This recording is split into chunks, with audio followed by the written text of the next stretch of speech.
কাজী TV.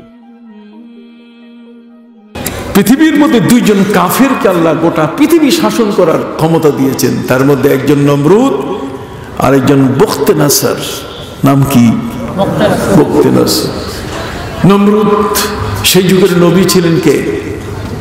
হযরত ইব্রাহিম আলাইহিস সালাম। আর বখতে নাসারের সময়কালে নবী ছিলেন কে বলতে পারবেন? সমস্যা, এই জন্য মাজিনা মাদ্রাসা। কথা বলেন। বখতে নাসার তার সময়কালে যিনি নবী ছিলেন তিনি ছিলেন হযরতে দানিয়াল আলাইহিস সালাম। কে ছিলেন? হযরতে দানিয়াল। দানিয়াল আলাইহিস সালাম নবী ছিলেন। সেই সময়কালে বখতে নাসার যে অরাজকতা সৃষ্টি করেছিল, এই জালেমগুলো কখনো কোনো সময় পৃথিবীকে শান্ত থাকতে দেয় নাই। বখতে নাসার রাষ্ট্রের প্রধান মন্ত্রীদেরকে ডেকে সভা করলো। সভা করে সে বলল যে আমি একটি স্বপ্ন দেখেছি, কিন্তু স্বপ্নটা আমার মনে নাই। কতক্ষণ? স্বপ্ন কি বখতে নাসার একজন জালেম শাসক তার মন্ত্রী পরিষদকে ডেকে বলা শুরু করলো যে আমি একটা স্বপ্ন দেখেছি, কিন্তু স্বপ্নটা আমার মনে নাই। 3 দিন সময় দিলাম, এই স্বপ্নটা তোমাদেরকে আমি কি স্বপ্ন দেখছি এটা বলে দিতে হবে। আর যদি বলতে না পারো 3 দিন পরে সবগুলোর কল্লা উড়াই দিব। মন্ত্রী পরিষদের উপরে একজন রাষ্ট্রের প্রধান যিনি রাষ্ট্রনায়ক, সেই রাষ্ট্রনায়ক এমন একটু হুমকি দিল যে যদি তোমরা আমার স্বপ্নটাকে বলতে না পারো তাহলে তোমাদের কল্লা উড়াই দিব। গোটা মন্ত্রী পাড়ায় 3 দিনে মাতম কান্নার রোল, শুধু বিদায়ের পালা। আলবেদা আলবেদা। যে ভাই আর মাত্র কয়দিন বাকি আছে, কি বলেন ঠিক কিনা? আমাদের এই স্বাধীন বাংলাদেশের স্থপতি কতক্ষণ না, স্বাধীন বাংলাদেশের স্থপতি, এই বাঙালি জাতির জনক হিসাবে যাকে স্বীকৃতি দেওয়া হচ্ছে, স্বীকৃতি দিয়েছে জাতি, কি বলেন ঠিক কিনা? হযরতে দানিয়াল আলাইহিস সালাম তিনি মেসেজ দিলেন, তিনি বিশেষ বাহককে পাঠিয়ে দিয়ে বখতে নাসারকে বলে দিলেন যে তোমার স্বপ্ন কি দেখেছো এটা আমি জানি, এমন স্বপ্ন আমি তোমার কাছে ভেঙে বলবো, খবরদার কোন মন্ত্রীর কল্লা উড়াইতে পারবে না। মন্ত্রী পরিষদে তারা সেখানে শান্তির সুস্থিরতা চলে আসলো। যেমন একজন বিপদের বন্ধু, সুবহানাল্লাহ। নবী রাসূলগণ এমনই ছিলেন। শিক্ষা জাতির মেরুদণ্ড হলেও সেই শিক্ষাটা কোন শিক্ষা হতে হবে, এটি সবচেয়ে বড় প্রশ্ন। যে শিক্ষাটি জাতির মেরুদণ্ড, যে শিক্ষা কখনো মানুষকে দুর্নীতিবাজ হতে দেয় না, ঘুষখোর হতে দেয় না, সুদখোর হতে দেয় না, সন্ত্রাস করতে দেয় না, যে শিক্ষা মানুষকে সততার পথে রাখে, আস্থাভাজন অবস্থায় তাকে প্রতিষ্ঠিত করে, যে শিক্ষা কখনো গ্রহণ করলে মানুষ কখনো প্রতারক হয় না, প্রবঞ্চক হয় না, ধোঁকাবাজ হয় না, চান্দাবাজ হয় না, ধান্দাবাজ হয় না, এই শিক্ষাটাই হলো প্রকৃত শিক্ষা। আমরা দেখেছি বিশ্ববিদ্যালয়ে পড়ুয়া মানুষ বিভিন্ন পদে আসীন হয়ে দেশের পদস্থ ব্যক্তিতে পরিণত হয়েছেন, কিন্তু তারপরও টাকা না দিলে ফাইল খুলে না, টাকা না দিলে নথিতে কোনো মন্তব্য তারা লিখেন না। তারা কি শিক্ষিত কম?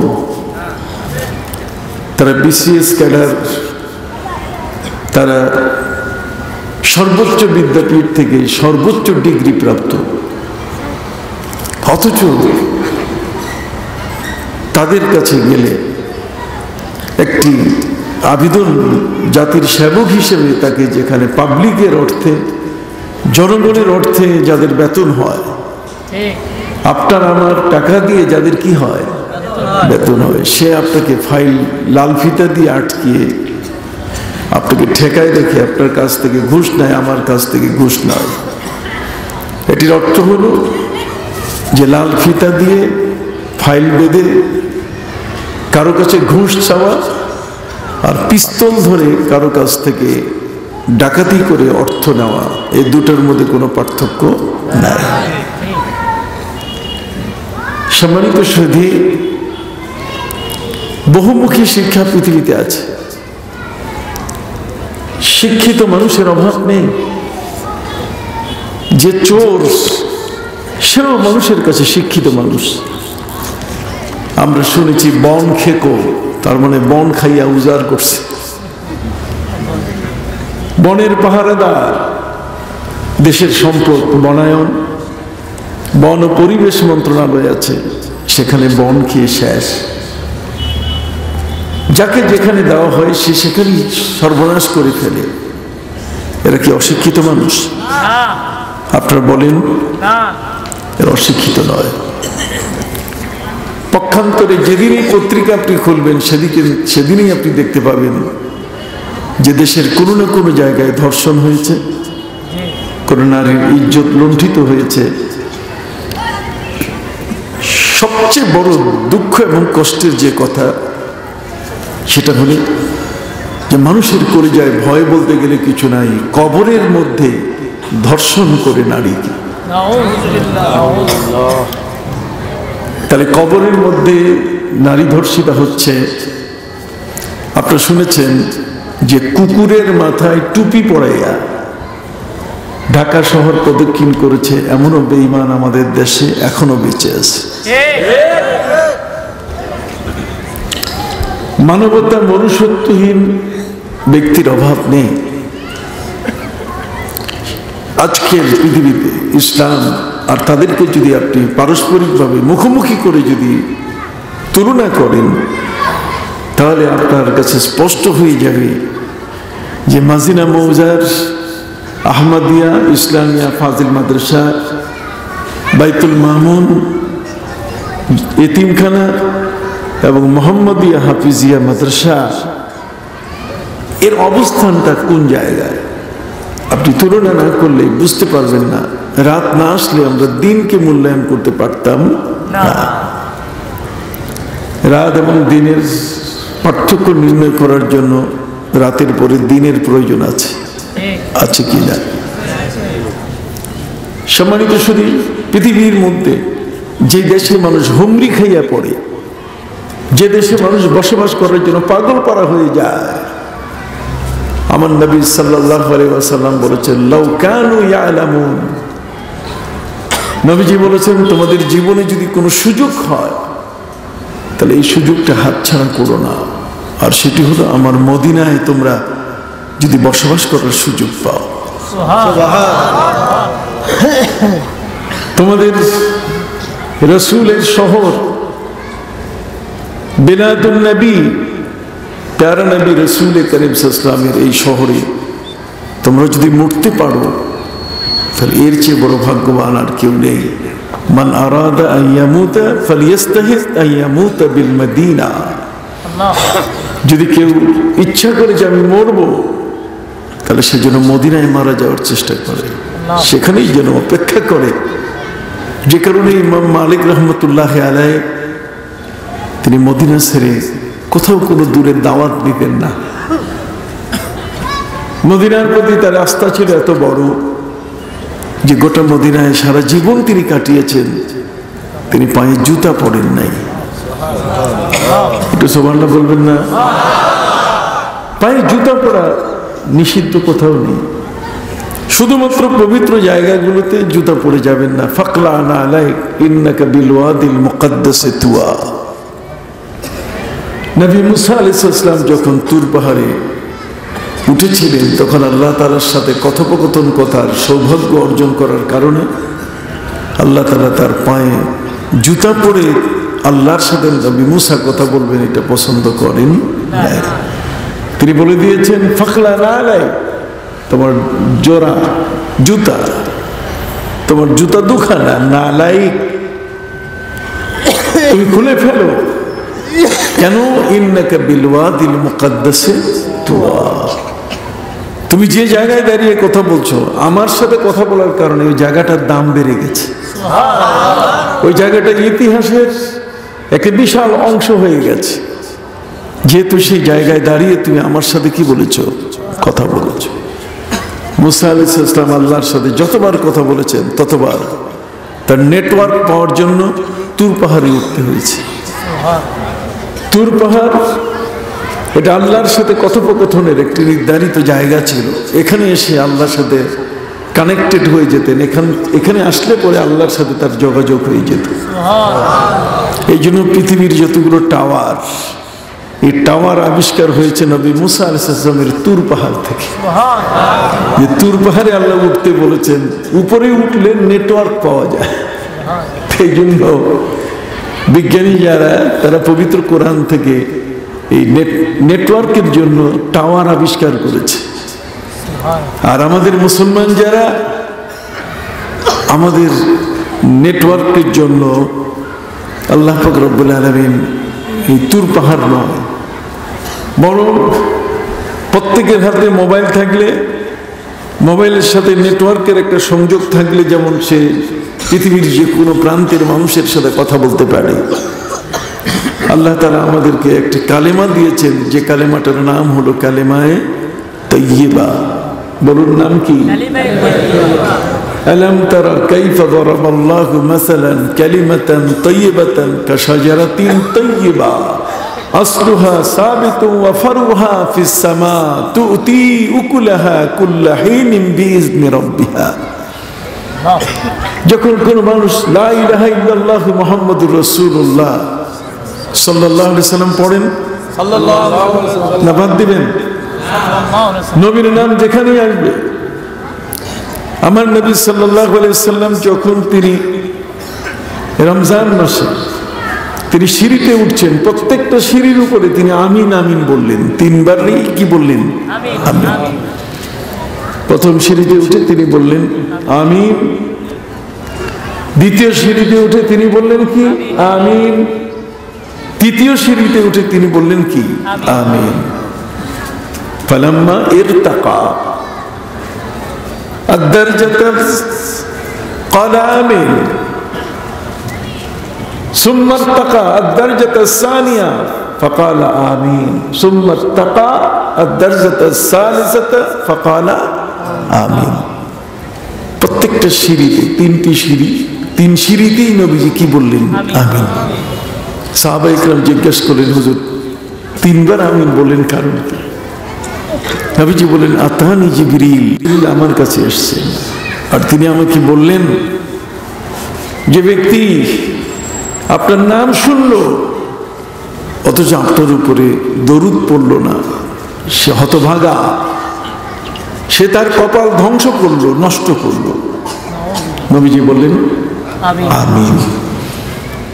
যে ব্যক্তি রমজানুল মোবারক পেল অথচ রোজা পালন করলো না, সে হতভাগা। কত করলো? সে ভাগ্যা হতো। নবী বললেন আমিন। জিবরিল আমিন বলেন, যে ব্যক্তি তার মা বাবাকে পেল, মাওয়াজাদা আবওয়াই ফালাম ইউগফিরা লাহ, সে মা বাবা পেল অথচ সে মা বাবার মাধ্যমে তার জীবনের গুনাহগুলো মাফির সুযোগ করে নিল না। জিবরিল আমিন নবী করিম সাল্লাল্লাহু আলাইহি ওয়াসাল্লামের কাছে কথা বলার পরে নবী বললেন কি? আমিন।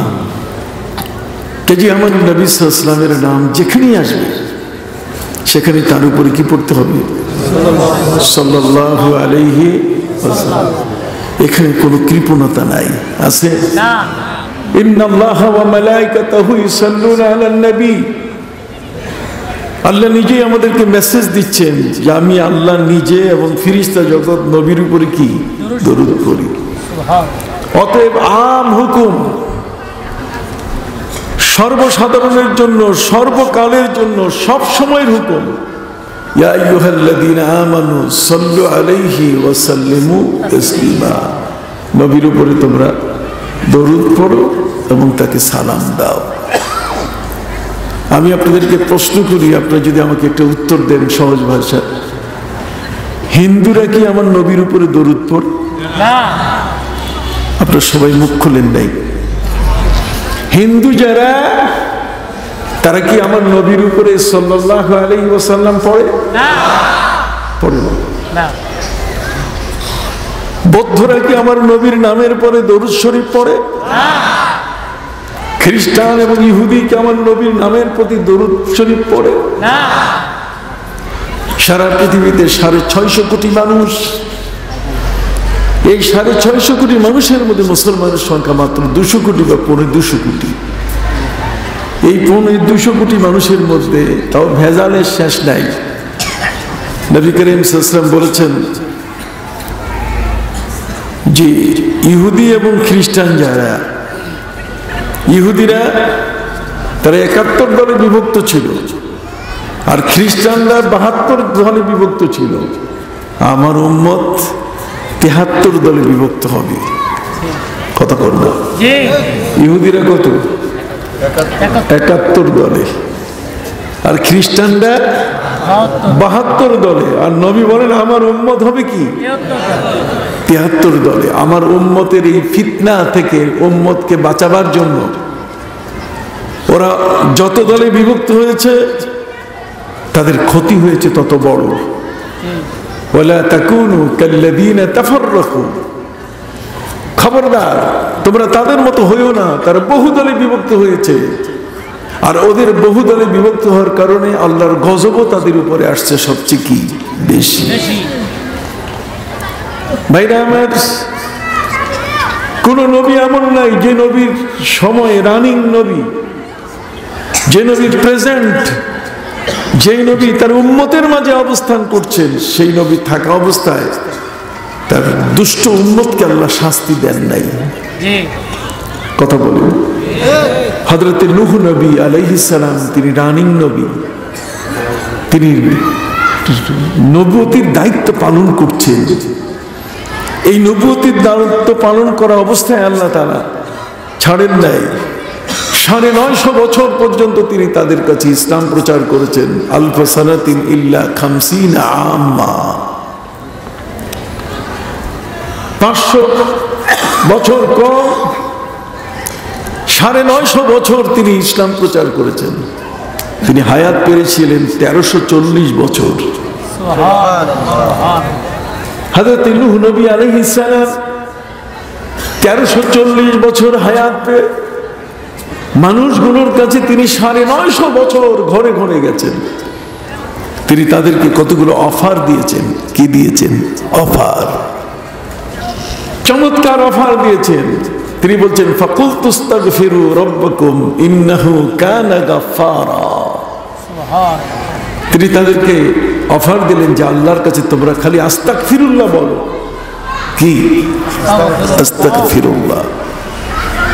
আমাদের দেশে একদল মানুষ বলে যে আস্তাগফিরুল্লাহ হলো বেবিচার, জেনা, এই সমস্ত কাজ করার পর আস্তাগফিরুল্লাহ। আবার নামাজের পরে আস্তাগফিরুল্লাহ পরে, এটা আমার পাইল কই? আমরা নামাজ শেষে পড়ি না আস্তাগফিরুল্লাহ আস্তাগফিরুল্লাহ আস্তাগফিরুল্লাহ। এই মৌলবী নিজে নিজে আইন বানাই ফেলছে।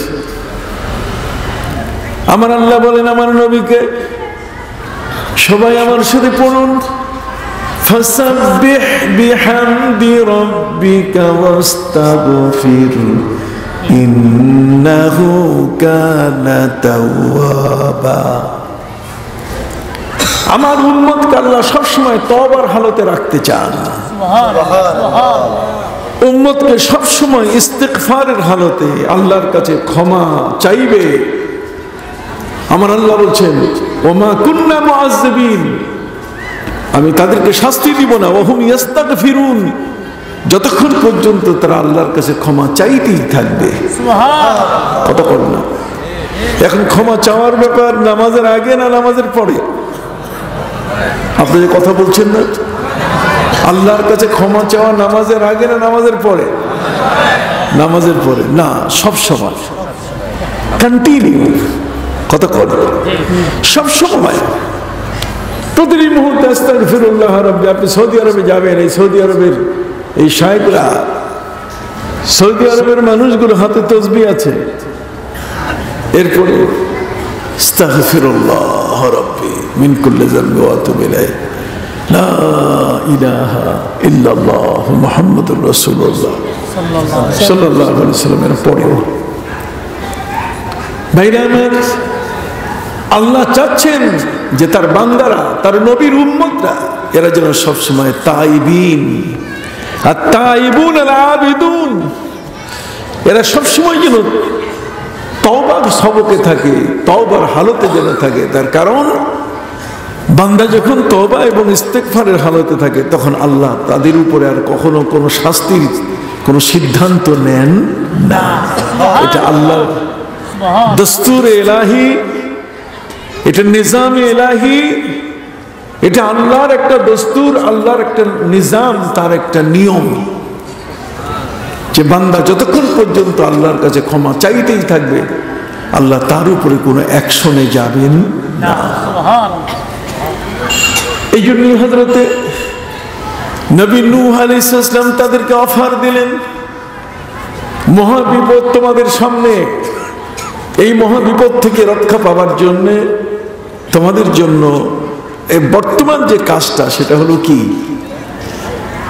ইস্তিগফার করা।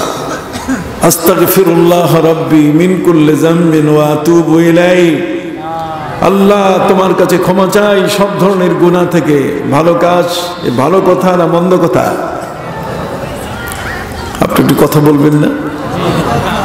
ভালো কথা না মন্দ কথা? তাহলে মৌলবী শিখাই দিছে আপনাকে, কয়েকটা পীর সাহেবরা নিজেরা বানাইছে।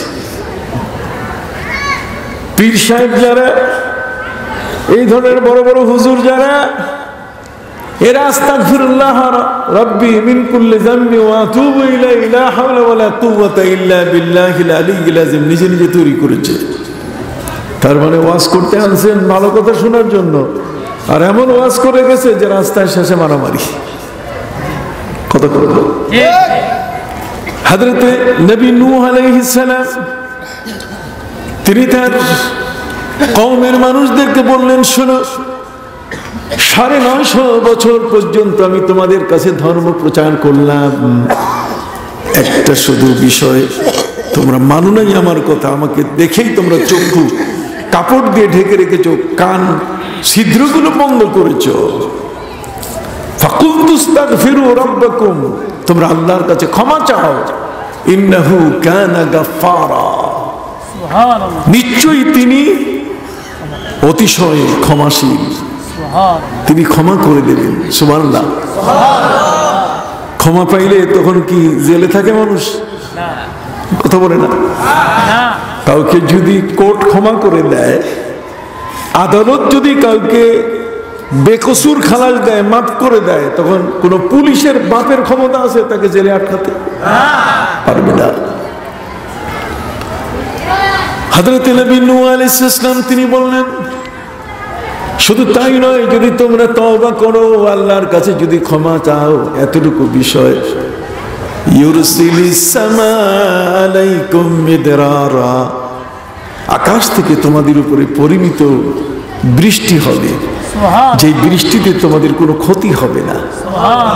অনাবৃষ্টিও নয় আর অধিক বৃষ্টিও নয়, পরিমিত বৃষ্টি। ইউরসিলিস সামা আলাইকুম মিদরারা ওয়া ইউমদিদুকুম বিআমওয়ালি ওয়া বানিন, এবং প্রচুর সম্পদ তিনি তোমাদেরকে দিয়ে দিবেন। দেখছেন, আস্তাগফিরুল্লাহ পড়লে কি পাওয়া যায়? টাকা পাওয়া যায়। আস্তাগফিরুল্লাহ পড়লে অর্থ পাওয়া যায়, সম্পদ পাওয়া যায়, মালামাল পাওয়া যায়। সুবহানাল্লাহ। আল্লাহ নিজেই বলেছেন, ইউরসিলিস সামা আলাইকুম মিদরারা ওয়া ইউমদিদুকুম বিআমওয়ালি ওয়া বানিন। সুবহানাল্লাহ। তোমাদেরকে তিনি প্রচুর সম্পদ দিবেন। আমওয়াল, এখানে মালের বহুবচন, কিন্তু অর্থ হবে প্রচুর সম্পদ। সুবহানাল্লাহ। তাহলে বেশি সম্পদ পাইতে গেলে কি করতে হবে? আস্তাগফিরুল্লাহ। আপনি কি রাজি আছেন পড়তে? হাত উঠান দেখি, রাজি আছেন? সবাই বলেন আল্লাহুম্মা আমিন। আবার বলেন আল্লাহুম্মা আমিন। কত চমৎকার এই ইস্তেগফার করা আমরা ভুলে গেছি। বাবা আদম আলাইহিস সালাম তিনি হলেন আউয়ালুত তাওয়াবিন, পৃথিবীর মধ্যে তিনি হলেন প্রথম তওবাকারী, একজন নবী। গন্ধম ফল খাওয়ার কারণে তিনি নিজেকে বারবার একটু ধিক্কারের সম্মুখীন নিয়েছেন। আল্লাহ তাকে ক্লিয়ার করে দিয়েছেন, ক্লিয়ার, তার মামলা থেকে তাকে খারিজ করে দিয়েছেন। আল্লাহ বলে দিয়েছেন ফানাসিয়া আদম ওয়া লাম নাজিদ লাহু আজমা। আদম ভুলে গেছে আমি যে তাকে নিষেধ করেছি যে ওই গাছের কাছে তোমরা যাবা না, তোমরা ফালা তাকরাবা ওয়ালা তাকরাবা হাদিহিশ শাজারা, তোমরা ওই গাছের কাছে যাবে না, এখানে ফল খাওয়ার কথা নাই, গাছের কাছে যাইতেও নিষেধ করছেন। তো সেখানে গাছের কাছে গিয়ে হযরতে মা হাওয়া আলাইহিস সালাম তিনি শয়তানের পরিবেশিত খাবার, শয়তান বড় কৌশল করে ব্ল্যাকমেইল করে জান্নাতে ঢুকছে। আর তাকে ব্ল্যাকমেইল করার সাহায্য করছে কে বলতে পারেন? সাপ। এই সাপ ব্ল্যাকমেইল করেছে। শয়তান সাপের মুখের মধ্যে পৃথিবীর মধ্যে আল্লাহর সৃষ্টি মাখলুকের যে সিরিয়ালের মধ্যে সর্বসুন্দর হলো আল্লাহর সৃষ্টির মধ্যে মানুষ, আর মানুষের পরে সৃষ্টি হলো কি সাপ। সাপকে আল্লাহ অত্যন্ত সুন্দর করে সৃষ্টি করেছেন। ডিসকভারি চ্যানেলগুলোতে দেখবেন কত রঙের, কত কালারের, কত ভাবে সাপ। আল্লাহর সৃষ্টির মধ্যে এই সাপ আগে জান্নাতে আসা যাওয়া করতো। তো শয়তান দেখলো আমাকে বের করলো আল্লাহ তাআলা, ফাখরুজ ফাইন্নাকা রাজিম, বের হও, তুমি কথা মানো না, অবদ্ধ, তোমার মধ্যে অহংকার, তাকাব্বুর আজাজিল রাখারে কর বা জিন্দান লানত গিরফতার কর। অহংকার করার কারণে, বাবা আদমকে সিজদা না করার কারণে আল্লাহ তাকে বের করে দিয়েছেন। ফাখরুজ, গেট আউট। ফাখরুজ মানে কি? Get out. ফাইন্নাকা রাজিম, আমরা বলি না আউযু বিল্লাহি মিনাশ শাইতানির রাজিম, এই রাজিম আল্লাহ নিজে ব্যবহার করছেন। ফাখরুজ ফাইন্নাকা রাজিম, তুমি বিতাড়িত, তুমি অভিশপ্ত, বের হও তুমি।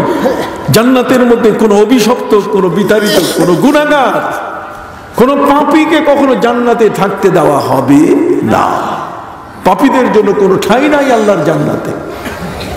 এই জন্য আপনারা আমরা খালি জান্নাতে যাওয়ার জন্য কত রকম আশা নিয়ে বসে আছি।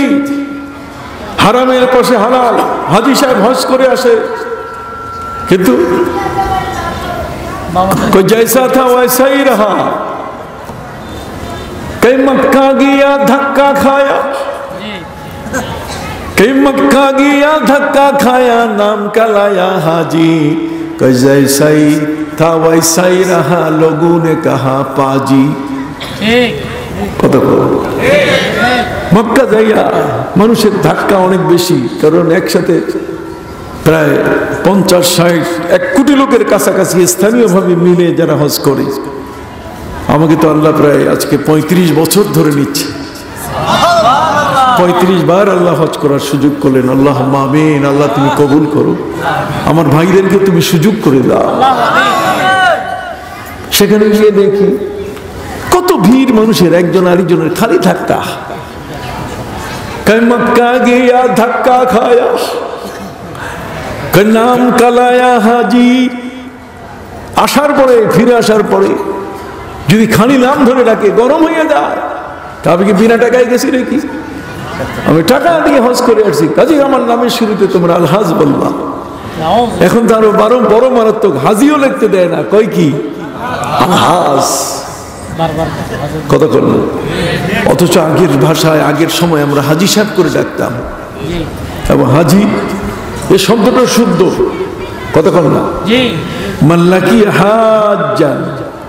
আমার নবীজি বলছেন কোন হাজির সাথে যদি তোমার দেখা হয়, মাল্লাকি হাজ্জান ফাসাল্লিমহু ওয়াসাফিহু ওয়া কুল লাহু আন ইস্তাগফির লাক ফাইন্নাহু মাগফুরুল্লাহ। সুবহানাল্লাহ। নবী করিম সাল্লাল্লাহু আলাইহি ওয়াসাল্লাম বলেছেন যদি কোন হাজির সাথে তোমার দেখা হয় তাহলে তাকে সালাম দাও। তা আমি যেহেতু হাজি সাহেব, আপনার একটা সালাম দেন না, দিছেন সালাম, তুই বলবো যে হুজুর এই সালাম, এটা আবার সালাম দিতে হবে, দিবেন না কেন? নবীজি বলছেন তুতে বত্তম, ওয়া তুকরিউস সালাম ওয়া সাল্লি ফিল লাইল ওয়ান নাসু নিয়াম তাদখুলুল জান্নাতা দারাস সালাম। সুবহানাল্লাহ। নবী বলছেন, যাকে চেনো আর না চেনো, আল্লাহর বান্দা, আমার আল্লাহ কোন কাফের বেদিনের খাবার তিনি বন্ধ রাখেন নাই। তুমি চিনো আর না চিনো, খাবারের সময় হলে খাবারের দাওয়াত দিবে। দুপুর হয়েছে 1:30, আপনার অফিসে কোন একজন ব্যক্তি আসছেন, সে লোকটা হিন্দু অথবা বৌদ্ধ, তাহলে আপনি তাকে অফার দিবেন কিসের? খাবারের। মানুষগুলো কথা কন না কেন? রাতের বেলায় এখন তো আর খাবার চাইতেছি না আমি। সম্মানিত সুধী ভাইরা আমার, তুতিমুত আম, মেহমান যেই হোক, হিন্দু হোক, বৌদ্ধ হোক, খ্রিস্টান হোক, তার জন্য আপনি আপেল, তার জন্য চা, তার জন্য চানাচুর, যেটাই হয় আপনি তাকে খাওয়াবেন। তুতিমুত আম আলা মান আরাফতা ওয়া আলা মান লাম তারিফু, তাকে চেনো আর নাই চেনো। ওয়া তুকরিউস সালাম, আর দেখা হলে কি দিবে? সালাম দিবে। সুবহানাল্লাহ কোন? আমার নবীজি সাল্লাল্লাহু আলাইহি ওয়াসাল্লাম রাজা বাদশাদের কাছে, খ্রিস্টান, আগুন পূজারী, মুশরিক, এই ধরনের রাজা বাদশাদের কাছে তিনি চিঠি লিখেছেন। সেই চিঠির মধ্যেও তিনি সালাম দিয়েছেন। নবীজি সাল্লাল্লাহু আলাইহি ওয়াসাল্লাম পৃথিবীর সবচেয়ে বড় বিশাল ক্ষমতার অধিকারী রোমান সম্রাট হেরাক্লিয়াসের কাছে নবী চিঠি লিখলেন ইসলামের দাওয়াত দিয়ে। আর সেই চিঠির মধ্যে তিনি লিখলেন, মিন মুহাম্মাদিন রাসূলিল্লাহি সাল্লাল্লাহু আলাইহি ওয়াসাল্লাম ইলা আযীমির রূম হেরাক্লা, আসসালামু আলা মান ইত্তাবাআল হুদা। নবীজি সেখানে সালাম দিয়েছেন। তিনি বললেন, যারা হেদায়েতের উপরে আছে তাদের প্রতি সালাম। সালামটাকে নবী বন্ধ করেন। বাদিউস সালাম বারিউম মিনাল কিবির, যে লোক আগে সালাম দেয় সে লোক অহংকার থেকে মুক্ত, সে লোক জান্নাতি। কে? কারা আজ থেকে আগে সালাম দিবেন কোন? তো মাশাআল্লাহ, মাশাআল্লাহ। দেখছেন হুজুর, কিছু আমলের কথা শুনে যাই ভাই, কি বলেন ঠিক কিনা? বাদিউস সালাম বারিউম মিনাল কিবির, যে প্রথম সালাম দিল সে ব্যক্তির অহংকার নাই, সে অহংকার মুক্ত। অহংকার মুক্ত মানুষটাকে আল্লাহ খুব পছন্দ করেন। কারণ কে কাকে কিভাবে সালাম দিবে নবীজি তাও বলে দিয়েছেন। নবী হলেন ইন্নামা আনা লাকুম মিসলুল ওয়ালিদি লিওয়ালাদি, তোমাদের পিতার ভূমিকায়। বাবা যেমন সন্তানদের শিখায় কেমনে বসে পেশাব করবে, কেমন ডাইন হাতে খাবে, কথা বল না। নবী বলছেন, ঠিক আমি আমার উম্মতের জন্য পেশাব পায়খানায় বাথরুমে কেমনে বসবে এটা পর্যন্ত আমি শিখাইতে আসছি।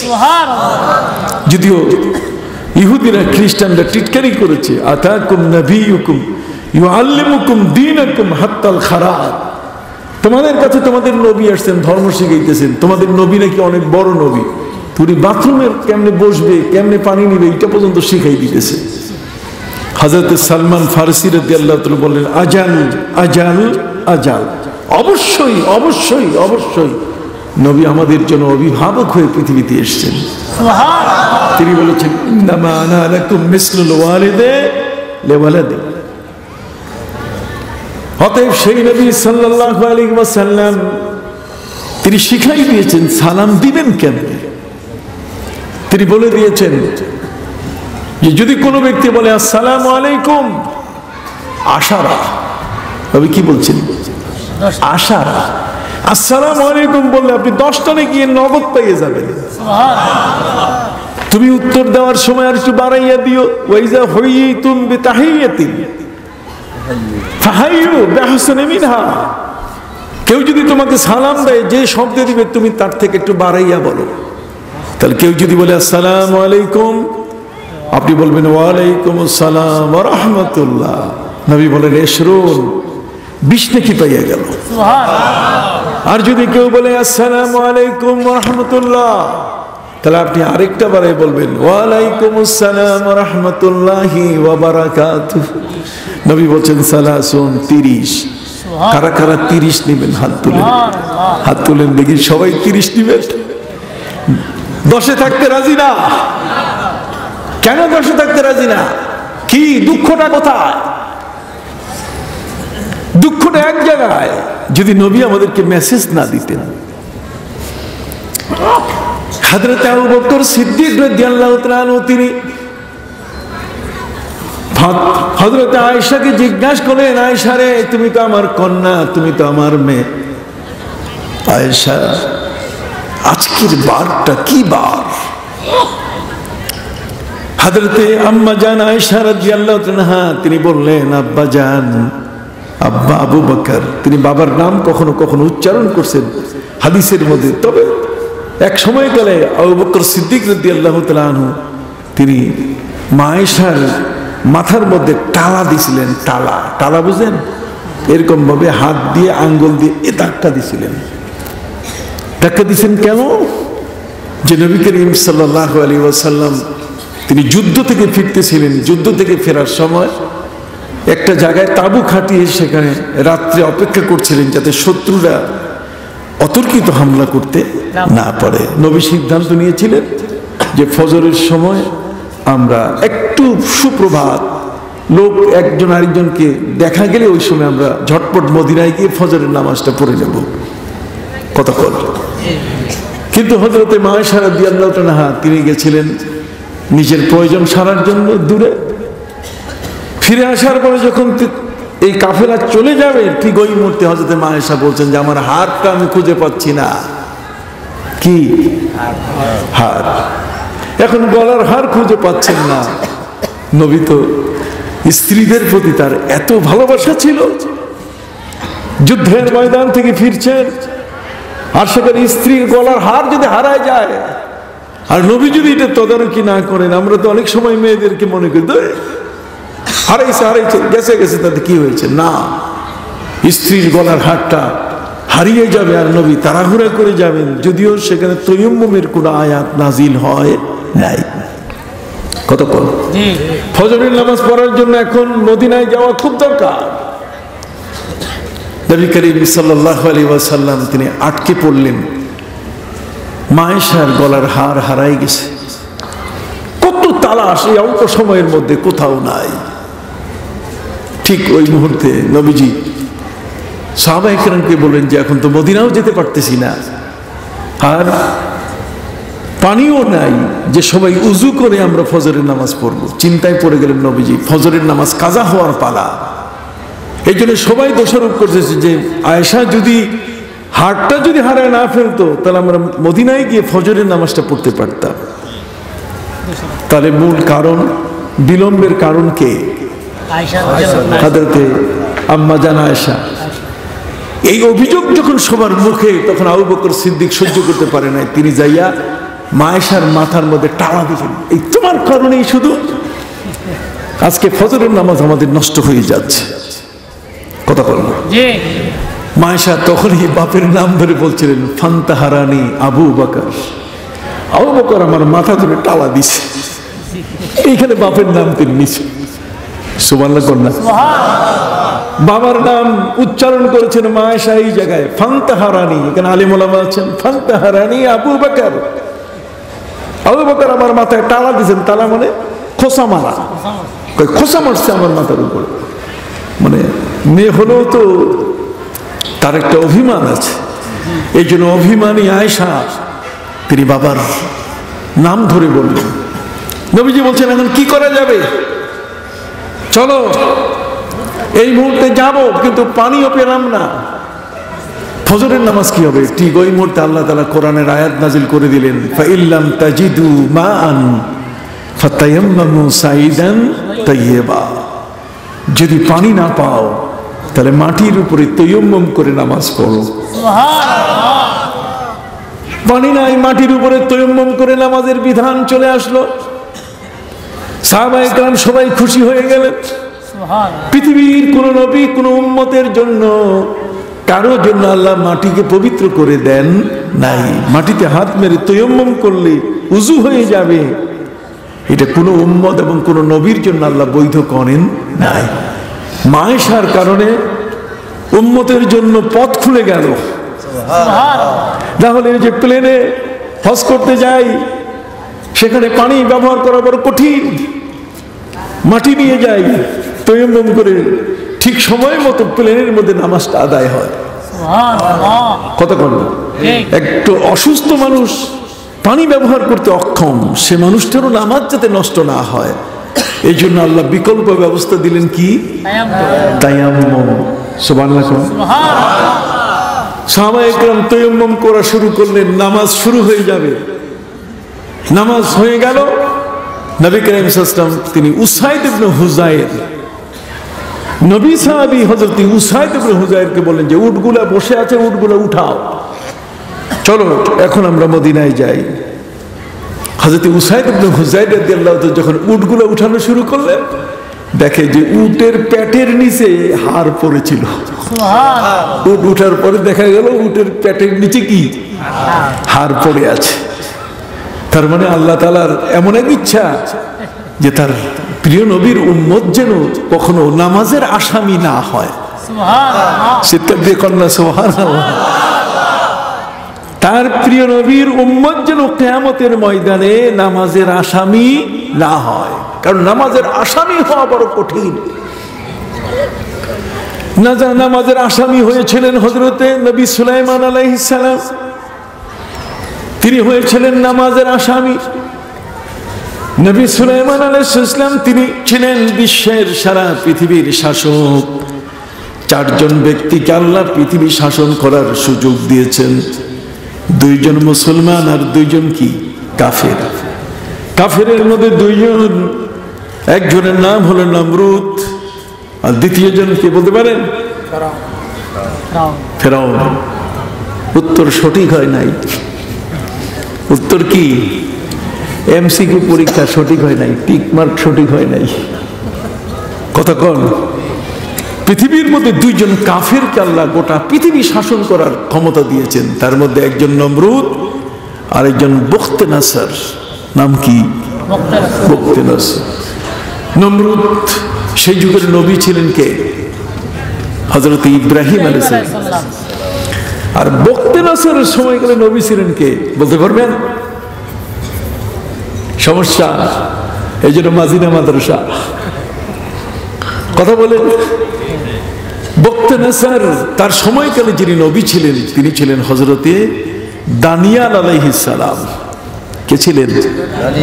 হযরতে দানিয়াল। দানিয়াল আলাইহিস সালাম নবী ছিলেন।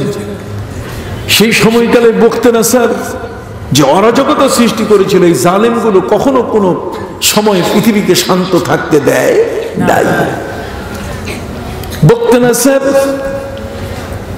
রাষ্ট্রের প্রধান মন্ত্রীদেরকে ডেকে সভা করলো। সভা করে সে বলল যে আমি একটি স্বপ্ন দেখেছি, কিন্তু স্বপ্নটা আমার মনে নাই। কতক্ষণ স্বপ্ন কি মনে নাই? বখতেনাসার একজন জালেম শাসক, তার মন্ত্রী পরিষদকে ডেকে বলা শুরু করলো যে আমি একটা স্বপ্ন দেখেছি, কিন্তু স্বপ্নটা আমার মনে নাই। 3 দিন সময় দিলাম, এই স্বপ্নটা তোমাদেরকে আমি কি স্বপ্ন দেখছি এটা বলে দিতে হবে। আর যদি বলতে না পারো 3 দিন পরে সবগুলোর কল্লা উড়াই দিব। মন্ত্রী পরিষদের উপরে একজন রাষ্ট্রের প্রধান যিনি রাষ্ট্রনায়ক, সেই রাষ্ট্রনায়ক এমন একটু হুমকি দিল যে যদি তোমরা আমার স্বপ্নটাকে বলতে না পারো তাহলে তোমাদের কল্লা উড়াই দিব। গোটা মন্ত্রী পাড়ায় 3 দিনে মাতম কান্নার রোল, শুধু বিদায়ের পালা। আলবেদা আলবেদা। যে ভাই আর মাত্র কয়দিন বাকি আছে, কি বলেন ঠিক কিনা? আমাদের এই স্বাধীন বাংলাদেশের স্থপতি কতক্ষণ না, স্বাধীন বাংলাদেশের স্থপতি, এই বাঙালি জাতির জনক হিসেবে যাকে স্বীকৃতি দেওয়া হচ্ছে, স্বীকৃতি দিয়েছে জাতি, কি বলেন ঠিক কিনা? হযরতে দানিয়াল আলাইহিস সালাম তিনি মেসেজ দিলেন, তিনি বিশেষ বাহককে পাঠিয়ে দিয়ে বখতেনাসারকে বলে দিলেন যে তোমার স্বপ্ন কি দেখেছো এটা আমি জানি, এমন স্বপ্ন আমি তোমার কাছে ভেঙে বলবো, খবরদার কোন মন্ত্রীর কল্লা উড়াইতে পারবে না। মন্ত্রী পরিষদে তারা সেখানে শান্তির স্বস্তিরতা চলে আসলো। যেমন একজন বিপদের বন্ধু। সুবহানাল্লাহ। নবী রাসূলগণ এমনই ছিলেন। নবী রাসূল যারা পৃথিবীর মধ্যে এসেছিলেন তারা মূলত ছিলেন মানুষের কল্যাণে, জাতির উপকারী। সুবহানাল্লাহ বলেন। সম্মানিত শুধু ভাইরা আমার, নামাজের আসামি হিসাবে কথা বলতেছিলাম। হযরতে নবী সুলাইমান আলাইহিস সালাম তিনি নামাজের আসামি হয়ে গেলেন। চারজন ব্যক্তিকে আল্লাহ পৃথিবীর শাসনের ক্ষমতা দিয়েছেন, দুজন কাফের আর দুজন মুসলমান। মুসলমানের মধ্যে একজন হযরতে নবী সুলাইমান, আরেকজনের নাম বলতে পারেন? ও সিকান্দার বাদশা। চমৎকার উত্তর সঠিক। তার মানে জুলকারনাইন। জুলকারনাইন হল বাদশা সিকান্দার, তার অপর আরেকটা নাম আছে। কথা বলবো, তার অপর আরেকটা কি নাম আছে, যেমন চিটাগাং। এই চিটাগাং এটার নাম ছিল সীতাগঞ্জ। সীতাগাং, সীতাগাং মানে সাতিউল গাং। সাতি শব্দের অর্থ কুর্নিশ। কুর্নিশ মানে নিকটে। কত করলাম সাতিউল, সাতি, সাতি গাং। গাং মানে গাং, নদী, নদী। কত করলাম আমরা বলি না যে গাঙ্গে নৌকা চালাও, মাঝি গাঙ্গে নৌকা বায়। তো তো চিটা গাং, গাং মানে নদী। তো সাতি শব্দের অর্থ হচ্ছে কিনারা। সাতিয়ন মানে ইংরেজিতে বলে কুর্নিশ, বিচ। ইংরেজিতে যাকে বিচ বলে তার মানে সি বিচ, কুর্নিশ। পৃথিবীর মধ্যে দুজন ব্যক্তি মুসলমান, তাদের মধ্যে পৃথিবী শাসন করেছেন হযরত নবী সুলাইমান আলাইহিস সালাম এবং হযরতে জুলকারনাইন। জুলকারনাইন তিনি পৃথিবীর মধ্যে বেঁচে ছিলেন 1650 বছর। পৃথিবীতে আমাদের জানা মতে হায়াতের যে পরিসংখ্যান, এই পরিসংখ্যানের মধ্যে এত লম্বা হায়াত কেউ পায় নাই। আমরা যে ইস্তেগফার করতেছি কারণ কি জানেন? কারণ হলো নবী করিম সাল্লাল্লাহু আলাইহি ওয়াসাল্লাম আমাদেরকে সতর্ক করে দিয়েছেন। নবীজি বলছেন আমার উম্মতি বাইনা সিত্তিন, আমার উম্মতের হায়াতের বয়স হলো 60 বছর। নবীজি বলেছেন আমার উম্মতি বাইনা সিত্তিন ওয়া সাবিন। নবী বলেন আমার উম্মতের হায়াতের বয়স হলো 60 থেকে 70 বছর। 60 থেকে 70 বছরের হায়াতের মধ্যে আমাদের জান্নাতের ব্যবস্থা করে যেতে হবে। ওনারা 1650 বছরের হায়াত পেয়েছে, ওনারা 960 বছর, 1340 বছরের হায়াত পেয়েছেন। তাদের সাথে আমাদের জীবনকে তুলনা করলে হবে না। যে কারণে পৃথিবীতে হযরতে আবু বকর সিদ্দিক রাদিয়াল্লাহু তাআলা আনহু তার আপন কন্যা হযরত আয়েশাকে বলছে, আয়েশা আজকে কি বার? আজকে বারটা কি বার? হযরতে আয়েশা তিনি বললেন যে আজকে বার হলো সোমবার। কি বার? আবু বকর সিদ্দিক রাদিয়াল্লাহু তাআলা আনহু তিনি বললেন আমি অমুক তারিখে জন্মগ্রহণ করেছি রে আয়েশা, আজকের দিন পর্যন্ত আমার বয়স কত দাঁড়ালো বলো। হযরতে আয়েশা ছিলেন নবীর স্ত্রীদের মধ্যে সবচেয়ে বড় শিক্ষিত স্ত্রী। আয়েশা নবী করিম সাল্লাল্লাহু আলাইহি ওয়াসাল্লাম বলেছেন তার কাছে 1/3 ইসলামের জ্ঞান, ইসলামের জ্ঞান ভান্ডারের 3 ভাগের 1 ভাগ আয়েশার কাছে আমানত। সুবহানাল্লাহ। আয়েশার কাছে আমানত ছিল। ফলে নবী করিম সাল্লাল্লাহু আলাইহি ওয়াসাল্লাম বলছেন যে আমি জীবনে যে কোনো বিচার করেছি, ইভেন আমার পায়ের জুতার ফিতাটা যদি ছিঁড়ে যেত তাহলে আমি আয়েশাকে জিজ্ঞেস না করে আমি ওই ফিতা কিনতাম না। সুবহানাল্লাহ। খুব আস্তে কইলেন, বোঝা গেল বউর সাথে আপনারা পরামর্শ করেন না। ঘরের স্ত্রী আপনার লাইফ পার্টনার, এই স্ত্রীর সাথে পরামর্শ করতে হবে। স্ত্রী হলেন আপনার জীবনের সঙ্গিনী, তাকে তুচ্ছ করার কোনো সুযোগ নাই, যেটা কবি নজরুল তার সঞ্চিতা কবিতার মধ্যে লিখেছেন। কবি নজরুল তার সঞ্চিতা কবিতার মধ্যে লিখেছেন, দিবসে জুগিয়েছ শক্তি সাহস, নিশীতে হয়েছ বধূ, পুরুষ এসেছে মরুতিশালায়, নারী জুগিয়েছে মধু। নর বহে হাল, নারী শেষে খাল। নর বহে হাল, নারী শেষে খাল। এই হাল খাল পানি মাটি মিশে ফসল হয়ে ফুটে উঠেছে সোনালী ধানের শীষে। উনি বলছেন একজন স্ত্রী তার স্বামীকে অভয় দেয়, তার স্বামীকে সাহস যোগায় যে তুমি যাও অফিসে, আদালতে, তুমি মাঠে ময়দানে যাও, তুমি তোমার কর্মস্থলে চলে যাও, তোমার ঘরের পাহারা আমি দিচ্ছি। আমি তোমার স্ত্রী, তোমার সন্তানের আমি পাহারা দেব, তোমার সম্পদের পাহারা আমি দেব। ইভেন তোমার ইজ্জত আমার কাছে আমানত আছে। আমি কোনোদিন পরকীয়া প্রেমে আমি মোবাইল উঠাইয়া তোমার অবর্তমানে জগতে কারোর সাথে কথা বলবো না। দিবসে জগিয়েছ শক্তি সাহস।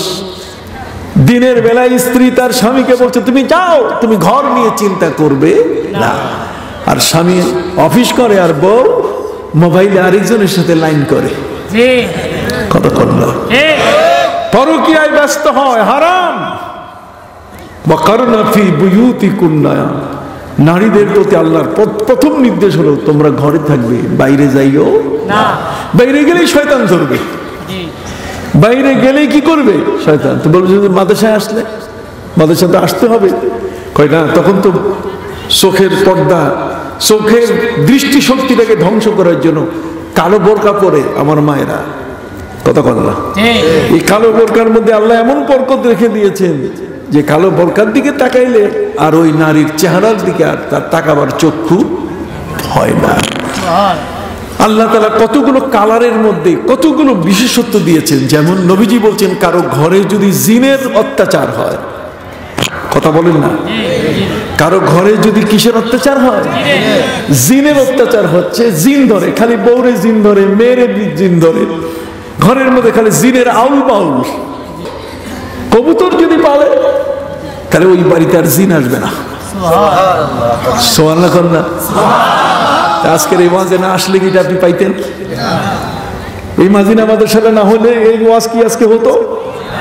কথা কন্যা, কি চমৎকার মাঠ পড়ে আছে। আজকে যদি মমতাজ আসতো জায়গা দেওয়া যাইত না।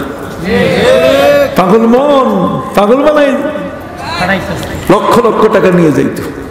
কত বড়, আর এত বিশাল আয়োজন, কত বড় মসজিদ, কত বড় মাদ্রাসা। মাননীয় মন্ত্রী 3.5 কোটি টাকা দিয়ে 4 তলা বিল্ডিং বানাই দিতেছে।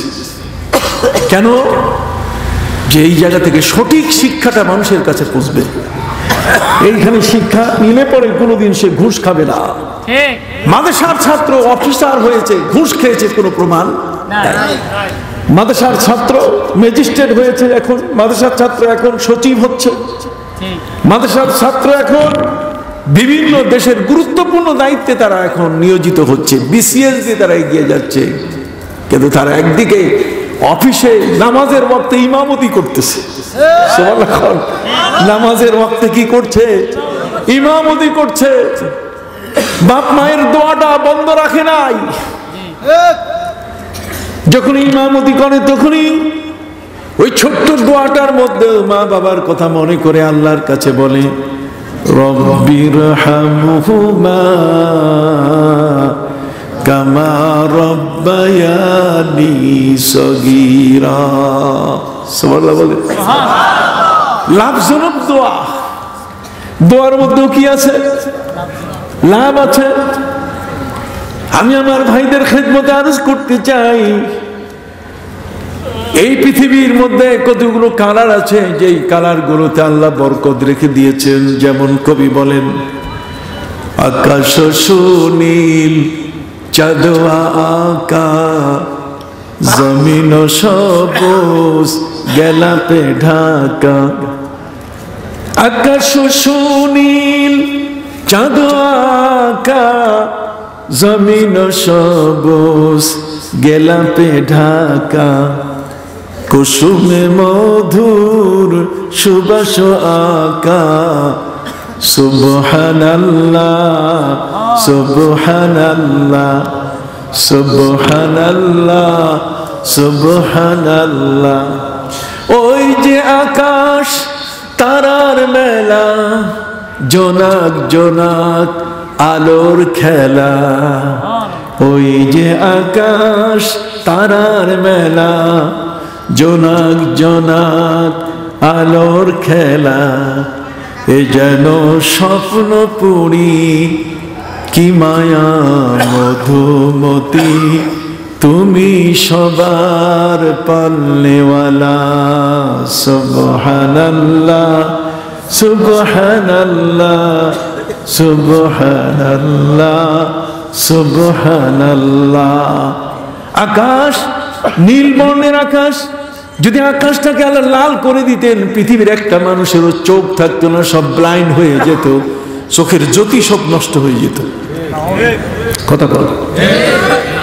জমিনের ঘাসগুলোকে আল্লাহ সবুজ বানিয়েছেন রে ভাই, ঘাসের রং গাছের পাতার রংটাকে আল্লাহ সবুজ করে দিয়েছেন এ কারণে যে চোখটা হচ্ছে পৃথিবীর মানুষের জন্য বড় মূল্যবান সম্পদ। মহাগ্রন্থ আল কোরআনের মধ্যে আল্লাহ প্রশ্ন করে চোখের গুরুত্ব সম্পর্কে বান্দাকে জিজ্ঞাসা করেছেন, আলাম নাজআল লাহু আইনাইন ওয়া লিসানান ওয়া শাফাতাইন। সুবহানাল্লাহ। আল্লাহ বলেন, বান্দারে তোমার দুটো চোখ, আমি এটাকে সৃষ্টি কি করি না, এই দুটো চোখের উপরে শঙ্কর, চোখের উপরে চক্ষু বিজ্ঞান কলেজ, চোখের উপরে চক্ষু ইনস্টিটিউট, কি বলেন, কত কিছু হয়েছে চোখের। এক দুইটা চোখকে গবেষণা করে করে পৃথিবীতে বড় বড় ডাক্তারি করে মরে যাচ্ছে, তারপরও চোখ দুইটার গবেষণা এখনো শেষ হয়েছে না।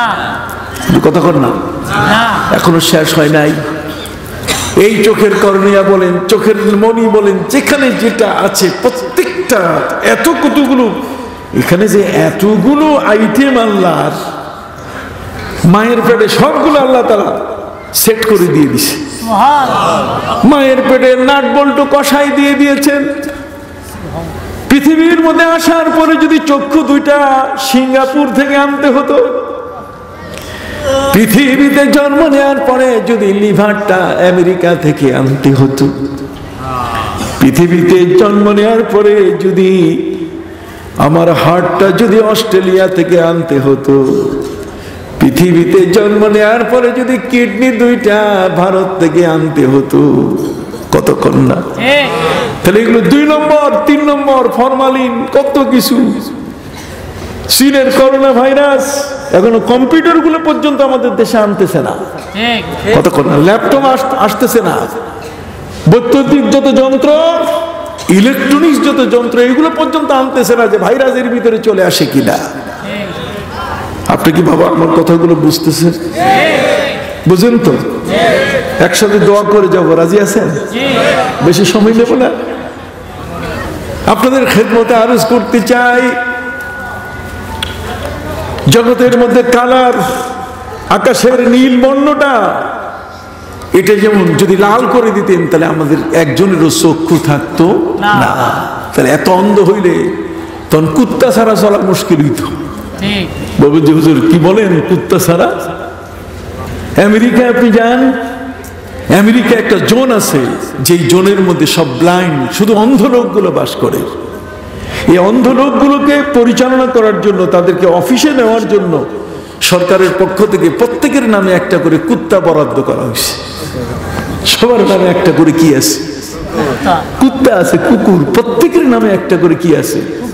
সরকার সেই কুকুরগুলো, আপনি বিদেশে যাবেন, বিদেশে গেলে আপনি দেখবেন যে এই সমস্ত প্রত্যেকটা সৃষ্টি মাখলুকের প্রত্যেকটা, যেগুলোকে আমরা অবহেলা করি, এগুলোর স্কুল আছে। আমি ইটালিতে গেলাম, আমার ইটালিয়ান বন্ধুরা বলছে যে আপনাকে 3টা স্কুল দেখাবো। তা আমি প্রস্তুতি নিলাম যে 3টে স্কুলে গেলে হয়তো আমাকে কিছু বক্তব্য দিতে হবে। আমি বললাম যে তোমরা একটু বলো যে এটা কোন স্তরে, এটা মাধ্যমিক না উচ্চ মাধ্যমিক, কতক্ষণ না, এটা কি ডিগ্রি লেভেলের না মাস্টার্স লেভেলের, আমি সেইভাবে বক্তৃতা দিব। কয় হুজুর এগুলো কিচ্ছু না। তাহলে তোমরা কোন শিক্ষা পিঠে নিয়ে যাবে, কোন বিদ্যাপীঠে, কোন স্কুলে নিয়ে যাবে? তারা বলছে যে আপনাকে আমরা কুত্তার স্কুলে নিয়ে যাবো। আমি দেখি অবাক, গিরে কুত্তার আবার স্কুল কিসে? কথা বল, কুত্তার আবার স্কুল কিসে? আমাকে বললো হুজুর গাধার স্কুলে আপনাকে নিয়ে যাব, তারপর আপনাকে বান্দরের স্কুলে নিয়ে যাব। হায় হায় হায়, মানুষকে আল্লাহ এমন রিমোট করার ক্ষমতা দিয়েছেন। লাম্মা খালাকাল্লাহুল আরদা জাআলা তামিদ, এই পৃথিবীটা যখন আল্লাহ সৃষ্টি করেন তখন তরঙ্গমালায় এটা ঢেউ খেলতেছিল। দোলনায় যেমন দোল খেলে, পানিগুলোর মধ্যে আল্লাহ পাক রব্বুল আলামিন ফেনা সৃষ্টি করলেন ঢেউ তৈরি করে, আর সেই ঢেউগুলোকে জমাট করে তিনি মাটি বানালেন। কিন্তু মাটিগুলো এখনো তরঙ্গায়িত হচ্ছে, মাটিগুলো এখনো ঢেউয়ের তালে তালে দোল খাচ্ছে। বুঝেন কিরা ভাষা জানি না, দোল খাচ্ছে। এই দোলনটা আল্লাহ তাআলা থামাই দিলেন। ফাখালাকা আলাইহাল জিবাল, পাহাড় সৃষ্টি করে দিলেন। পাহাড়ের মাধ্যমে তিনি ঢেউটাকে থামিয়ে দিলেন। এই জন্য আমার নবী সাল্লাল্লাহু আলাইহি ওয়াসাল্লাম বলেন, ওয়াল জিবালু আমিনাতুল লিল আরদ, আল্লাহর নবী বলেন পাহাড়গুলো হলো এই জমিনের আমানত। আমানত শব্দের অর্থ হচ্ছে দায়িত্বশীল। জমিনটা পৃথিবীটাকে ধরে আছে, মানে পাহাড়গুলো পৃথিবীটাকে কি ধরে আছে। নবীজি সাল্লাল্লাহু আলাইহি ওয়াসাল্লাম বলছেন, ওয়াস সামাউদ দুনিয়া আমিনাতুল লিস সামাওয়াত, এই যে প্রথম আকাশটা এটা পুরা 7টা আকাশকে ধরে আছে। সুবহানাল্লাহ, সুবহানাল্লাহ। এত দুর্বল কইলে হবে না, বক্তারে উঠেছেন অনেক পরে। আমাদের প্রিন্সিপাল সাহেব হুজুর বলছে, হুজুর চান্দা উঠতেছে তো ওই জন্য আশপাশে হাঁটতেছে। বাস্তব সত্য কথাই বলছে। আমি ভাবি নাই যে আপনারা এত লোক এসে বসবেন। আমি ওইখান থেকে মন খারাপ করছি। কত করে না যে লোকগুলো গেল কই, পয়সা দেওয়ার ভয়ে ওয়ালের বাইরে চলে গেল নাকি। আল্লাহর মেহেরবানি আপনারা চলে আসছেন। টাকা উঠেছে অনেক, 100 টাকার এই বিরাট বান্ডিল দেখলাম। কতক্ষণ আপনারা কম নেন নাই। এই মাদ্রাসাটাকে আপনারা ভালোবাসেন, এতে কোনো সন্দেহ নাই। সুবহানাল্লাহ বলে ঠিক আছেন তো? পেটে আছে তো? ঠিক ভালো আছেন তো? দুটো কথা বলে যায়। সম্মানিত সুধী ভাইরা আমার, জগতের মধ্যে প্রত্যেকটি জিনিস আপনি দেখেন, উপরের কতগুলো জিনিস একটা আরেকটাকে কামড় দিয়ে ধরে থাকে। সাত আসমানের মধ্যে প্রথম আসমানটা হলো বুনিয়াদি আসমান, এটা ফাউন্ডেশন। 7টা আকাশ, এই প্রথম আকাশটার উপরে দাঁড়িয়ে আছে। সুবহানাল্লাহ। আর এই জমিনটাকে আল্লাহ তাআলা রাখলেন কি দিয়া? পাহাড় দিয়া। পাহাড় দিয়ে টান দিছেন এইভাবে, আরেকটা পাহাড় থেকে এইভাবে টান দিছেন, আরেকটা পাহাড় থেকে এইভাবে টেনে টেনে প্রথম তিনি এই তরঙ্গগুলো থামাই দিলেন। এই তরঙ্গের উপরে ভেসে উঠল পৃথিবী। এটার নাম হলো কাবা। কাবা শব্দের অর্থ হচ্ছে ফুলে উঠে। কাবা শব্দের অর্থ হচ্ছে চর। চর যে জিনিসটা উঁচা হয়ে উঠে, এটার নাম কি? এই দেখেন উঁচা হইয়া যে জিনিসটা উঠছে, সমান জিনিসের থেকে যদি উঁচা হইয়া উঠে, এটা কি? এটা কাবা। এই জন্য ওয়া আরজুলাকুম ইলাল কাবাইন, তোমরা পা ধৌত করবে কাবাইন। কাবাইন মানে এই যে টাকনো, তার মানে পায়ের গোড়ালির উপরে যে 2টা গিট বড় হয়ে আছে, এই 2টা গেট এই যে ফুলে আছে, এই জন্য 2টাকে বলে কি? কাবাইন। এর থেকে মেয়েদেরকে কোরআনে বলা হয়েছে কাওয়াইবা ওয়া আতারাবা। কতক্ষণ? কাবা শব্দের অর্থ হচ্ছে ফুলে উঠা। কতক্ষণ? অতএব জমিন থেকে যে জিনিসটা ফুলে উঠলো, সেই জিনিসটাকে স্থির করতে আল্লাহ তাআলা ওই সময় যে পাহাড় সৃষ্টি করেছেন, সেই পাহাড়ের সংখ্যা 6,500। এমন ভাবে টানছেন, আপনি গ্রামগঞ্জে দেখবেন যে ঘূর্ণিঝড়, দমকা হাওয়া, এর থেকে টিনের ঘরগুলো যেন পড়ে না যায়, এই জন্য একটা খুঁটির সাথে আরেকটা খুঁটি দূর থেকে বেঁধে দেয়। কি কোন ঠিক কিনা?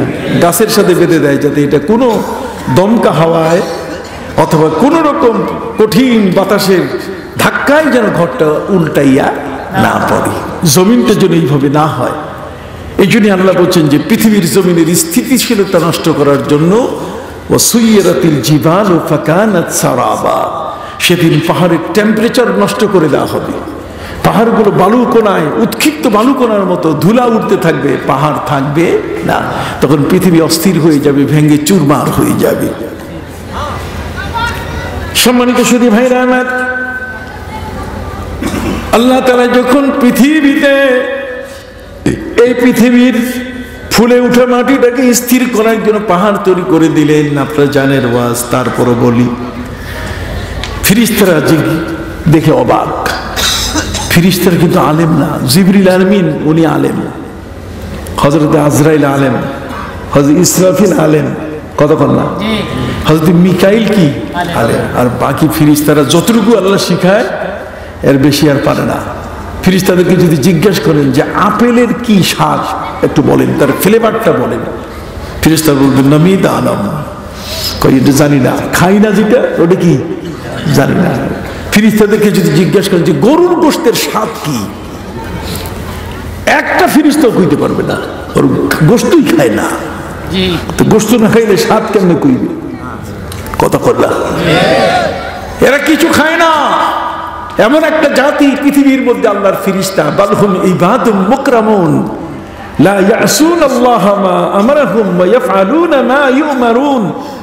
আল্লাহর এমন একটা অনুগত আজ্ঞাবহ জাতি, যে জাতি কোনো খাবার খায় না, কোনো খাবার নাই তাদের, কোনো খাবার নাই, নট ফুড, কোনো খাবার নাই, ফল খায় না, ভাত খায় না, গম খায় না, রুটি খায় না, চাল খায় না, ফিরনি খায় না, পোলাও খায় না, কালিয়া খায় না, কোরমা খায় না, কিছুই খায় না।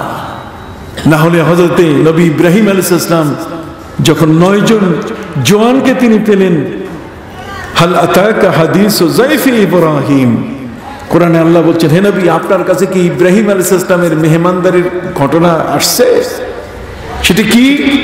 9 জন মেহমান জওয়ান নবী ইব্রাহিম আলাইহিস সালামের কাছে আসলে নবী ইব্রাহিম আলাইহিস সালাম তিনি সাথে সাথে বাবুর্চিখানায় বললেন যে আজকে কপাল খুলে গেছে, এই মেহমানের কারণে আমরাও কিছু ভালো খাবার খাবো।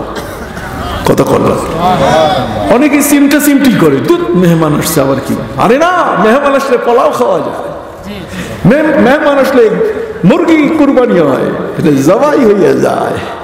কথা করলাম, ভালো কোরমা, সেখানে ডিমের কোরমা তৈরি হয়, মেহমানের উসিলায় নিজেও ভালো খাওয়া যায়।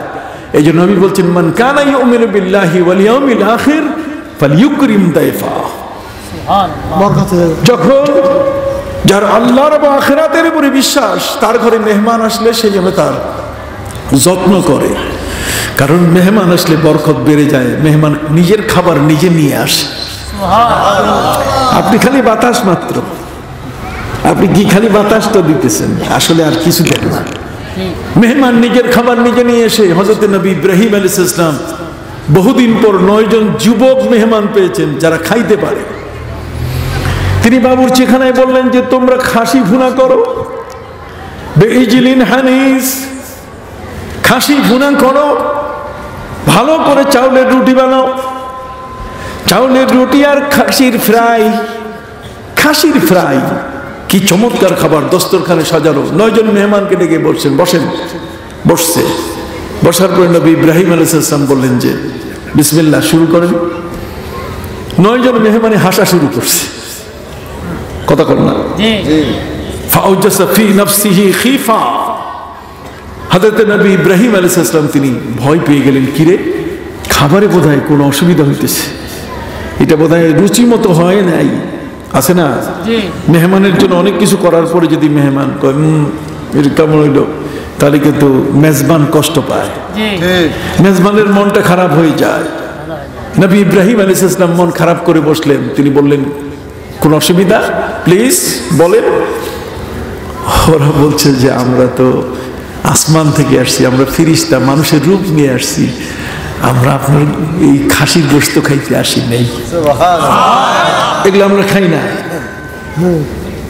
আমরা আল্লাহর পক্ষ থেকে 9 জন ফেরেশতা যুবকের রূপ নিয়ে এসেছি, এতে শাক্কালু মিন বিআশকালি মুখতালিফা। ফেরেশতারা যে কোনো রূপ ধারণ করতে পারে, অতএব আমরা 9 জনের যুবকের রূপ ধারণ করে এসেছি, আমরা এগুলো খাই না।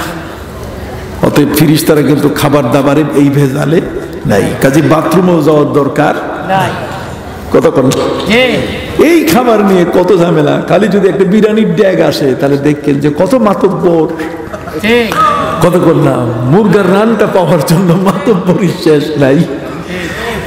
আমি কি মিথ্যা কইতেছি না হাসা কইতেছি? এটা সত্য কথা, হাসা। এই খাবার থেকে ফেরেশতারা কিন্তু সম্পূর্ণ আল্লাহ তাআলা তাদেরকে আলাদা করে দিয়েছেন।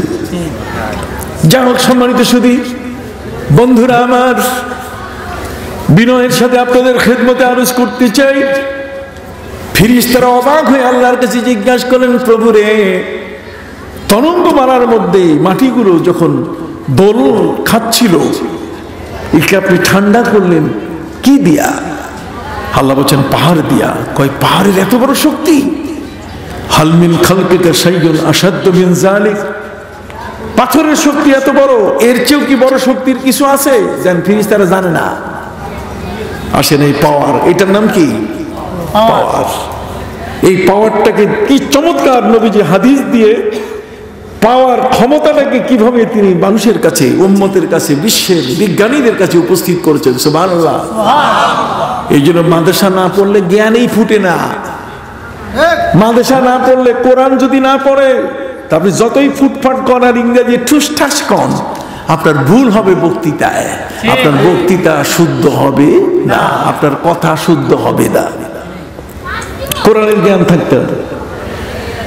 সম্মানিত সুধী, ফেরেশতারা আল্লাহর কাছে জিজ্ঞাসা করলেন, ইয়া রাব্বে হাল মিন খালকিকা শাইউন আশাদ্দু মিন যালিক।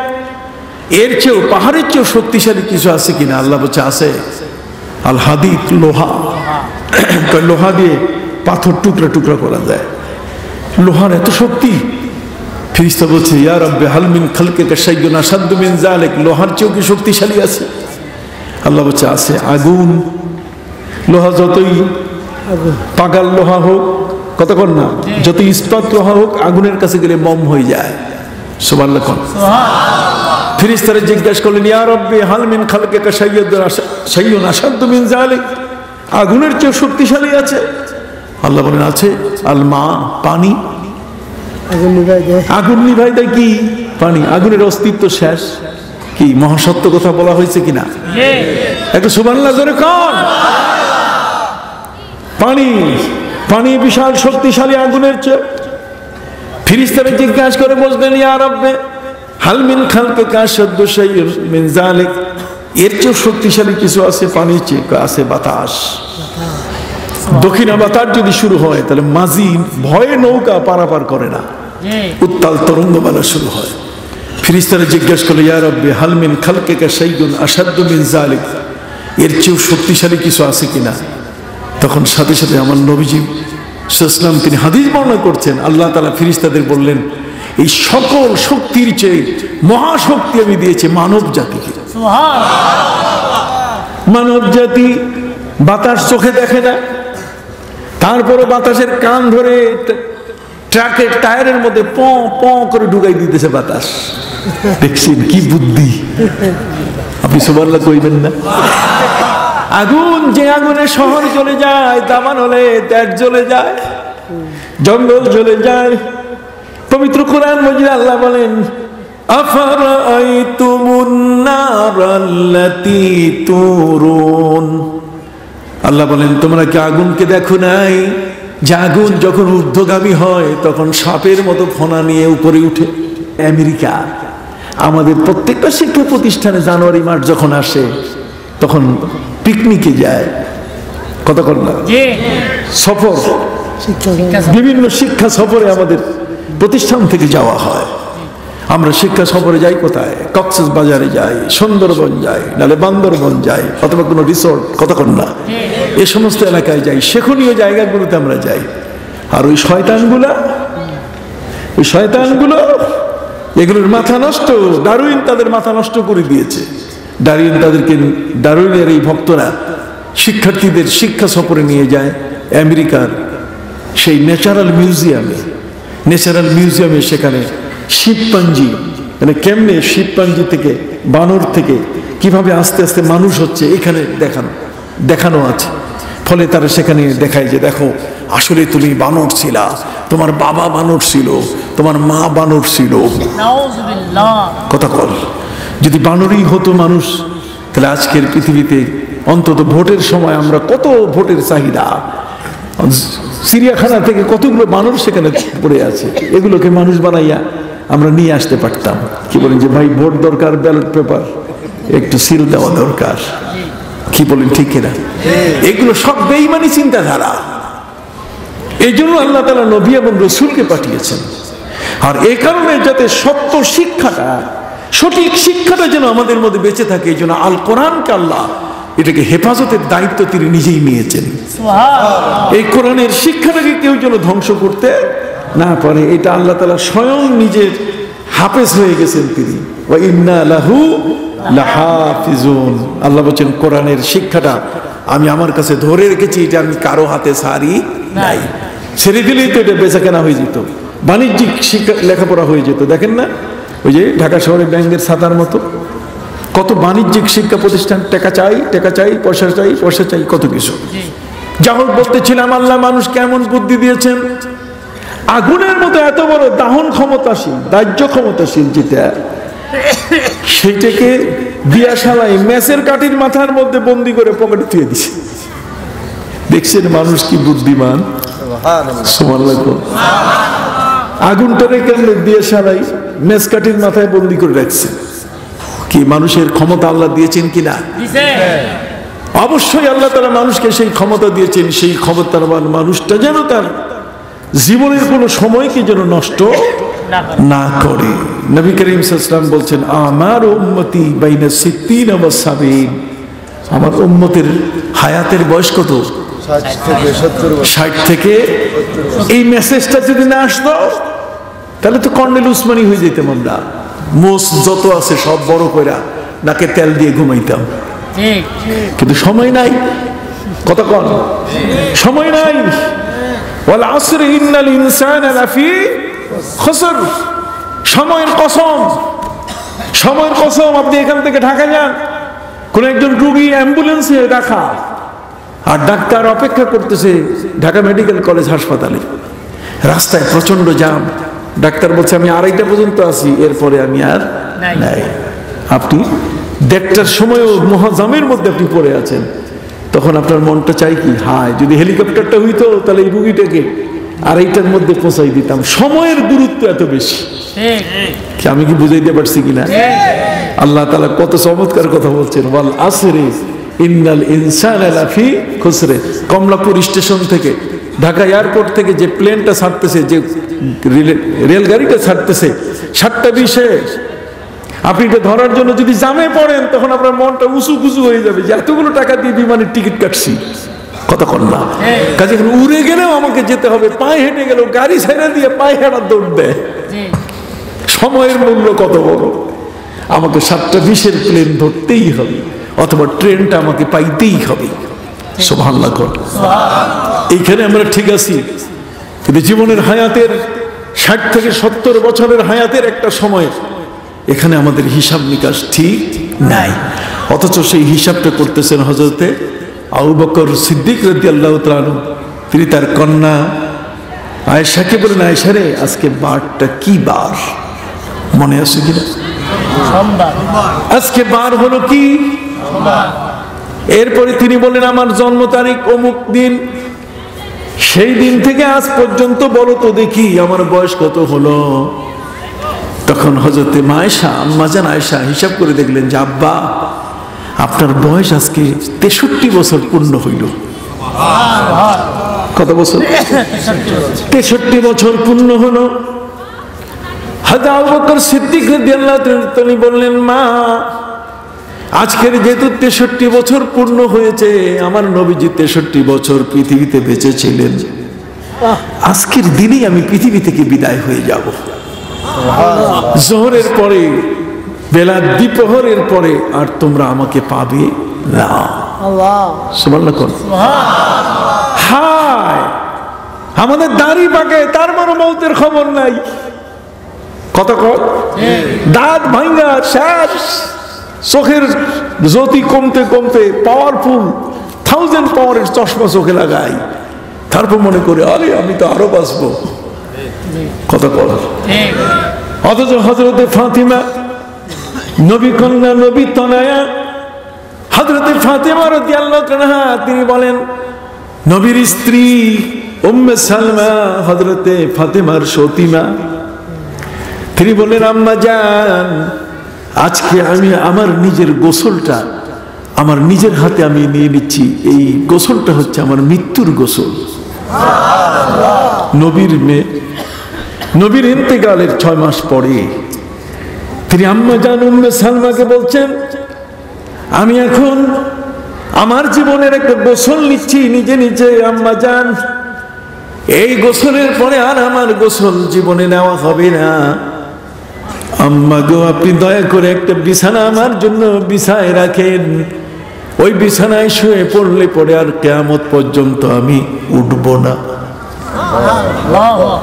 আম্মা জান আমার স্বামী হযরত আলী এখন আমার কাছে নাই উনি যদি চলে আসেন আমার মৃত্যুর খবর শুনে যে আমি দুনিয়া থেকে বিদায় নিয়েছি তাহলে উনি যদি ইচ্ছে করেন আমার মৃত্যুর পর তিনি যদি গোসল দিতে চান তাহলে আমাকে তিনি গোসল দিতে পারবেন দেওয়াতে পারবেন কিন্তু না দিলেও চলবে যেহেতু আমার মৃত্যুর গোসলটা আমি নিজে নিচ্ছি হায় হায় আখিরাতের প্রতি তাদের সজাগ দৃষ্টি কত বড় আমাদের বয়স চলে যায় কত রকমের কিছু অপারেশন হইয়া পেট কাটা সিরা করে শেষ কথা কর না জীবনটা খালি এরকম টিপ টিপ করতেছে টিম টিম করতেছে তারপর কইতেছে মাপ নাই ঘুষের টাকা দিতে হবে সুদের টাকা দিতে হবে হিসাব নিকাশে ক্ষমা করে না কাউকে কথা কর কিন্তু হযরতে ফাতেমা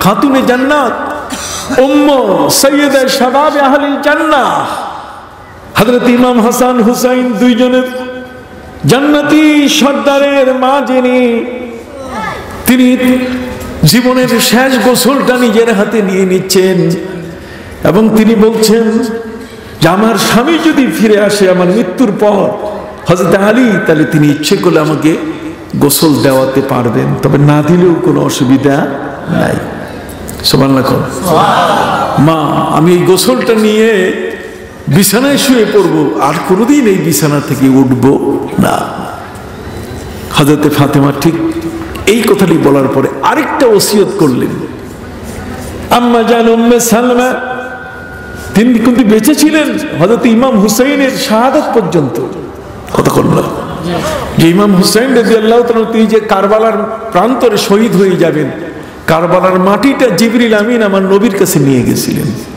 যে নবীজি এই মাটিটা যেদিন লাল বর্ণের হয়ে যাবে সেদিন আপনি মনে করবেন সেদিন যেন মনে করা হয় যে আপনার নাতি ইমাম হুসাইনকে সেদিন হত্যা করা হয়েছে তাকে শহীদ করে দেওয়া হয়েছে নবী করিম সাল্লাল্লাহু আলাইহি ওয়াসাল্লাম এই মাটিটা কার কাছে আমানত রাখেন না এটা উম্মে সালমা তার কাছে আমানত রেখেছেন হযরত উম্মে সালমা রাদিয়াল্লাহু তাআলা তিনি বলেন যে আমি ওই মাটিটা মাঝে মাঝে বের করে দেখতাম যেটা রংটা কালো হয়েছে লাল হয়েছে কিনা রক্তবর্ণ হয়েছে কিনা আল্লাহু আকবার যেদিন ইমাম হুসাইন রাদিয়াল্লাহু তাআলা কারবালায় শহীদ হয়ে গেলেন সেদিন পুরো মাটিটা রক্তবর্ণ হয়ে গেছিল উম্মে সালমা রাদিয়াল্লাহু তাআলা বলছেন আমি সেদিন সেটাকে রক্তবর্ণ আমি দেখলাম যা হোক সংক্ষিপ্তভাবে ভাইদের খেদমতে আরজ করতে চাই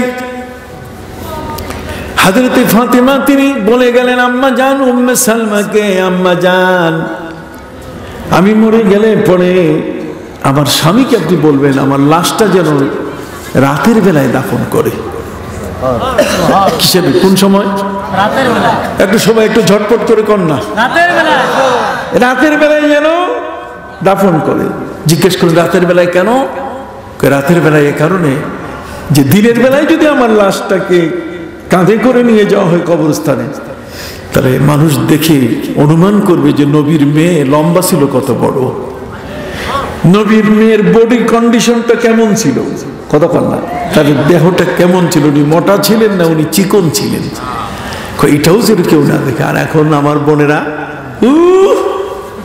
বুঝেন না পেট খালি পিঠ খালি মুখ খালি বুক খালি কপালে এক নক্তা কতক্ষণ না হিন্দুদের সাজে আর যদি বৈশাখী মেলা হয় আর কে পায় কতক্ষণ না বৈশাখী মেলা হলে খালি পায়ে হাঁটে নিত্য নতুন শাড়ি পরে রে বোনেরা, কাদেরকে দেখান, কাকে আপনি দেখান? খবরদার, আপনার সব সৌন্দর্য দেখার একজন ব্যক্তি শুধু আপনার স্বামী। কথা কর, আপনার স্বামীর নজরটা যদি আপনার ঠোঁটের উপরে পড়ে, আর ওই সময় যদি আপনি লিপস্টিক লাগায় থাকেন, আল্লাহ তাআলা একটা জান্নাত উপহার দেবেন ওই মুহূর্তে। যেহেতু ওই ঠোঁটের লিপস্টিকটা আপনি লাগাইছেন আপনার স্বামীকে সন্তুষ্ট করার জন্য।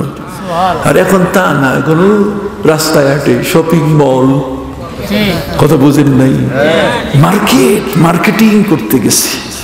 হায় হায় মার্কেটিং।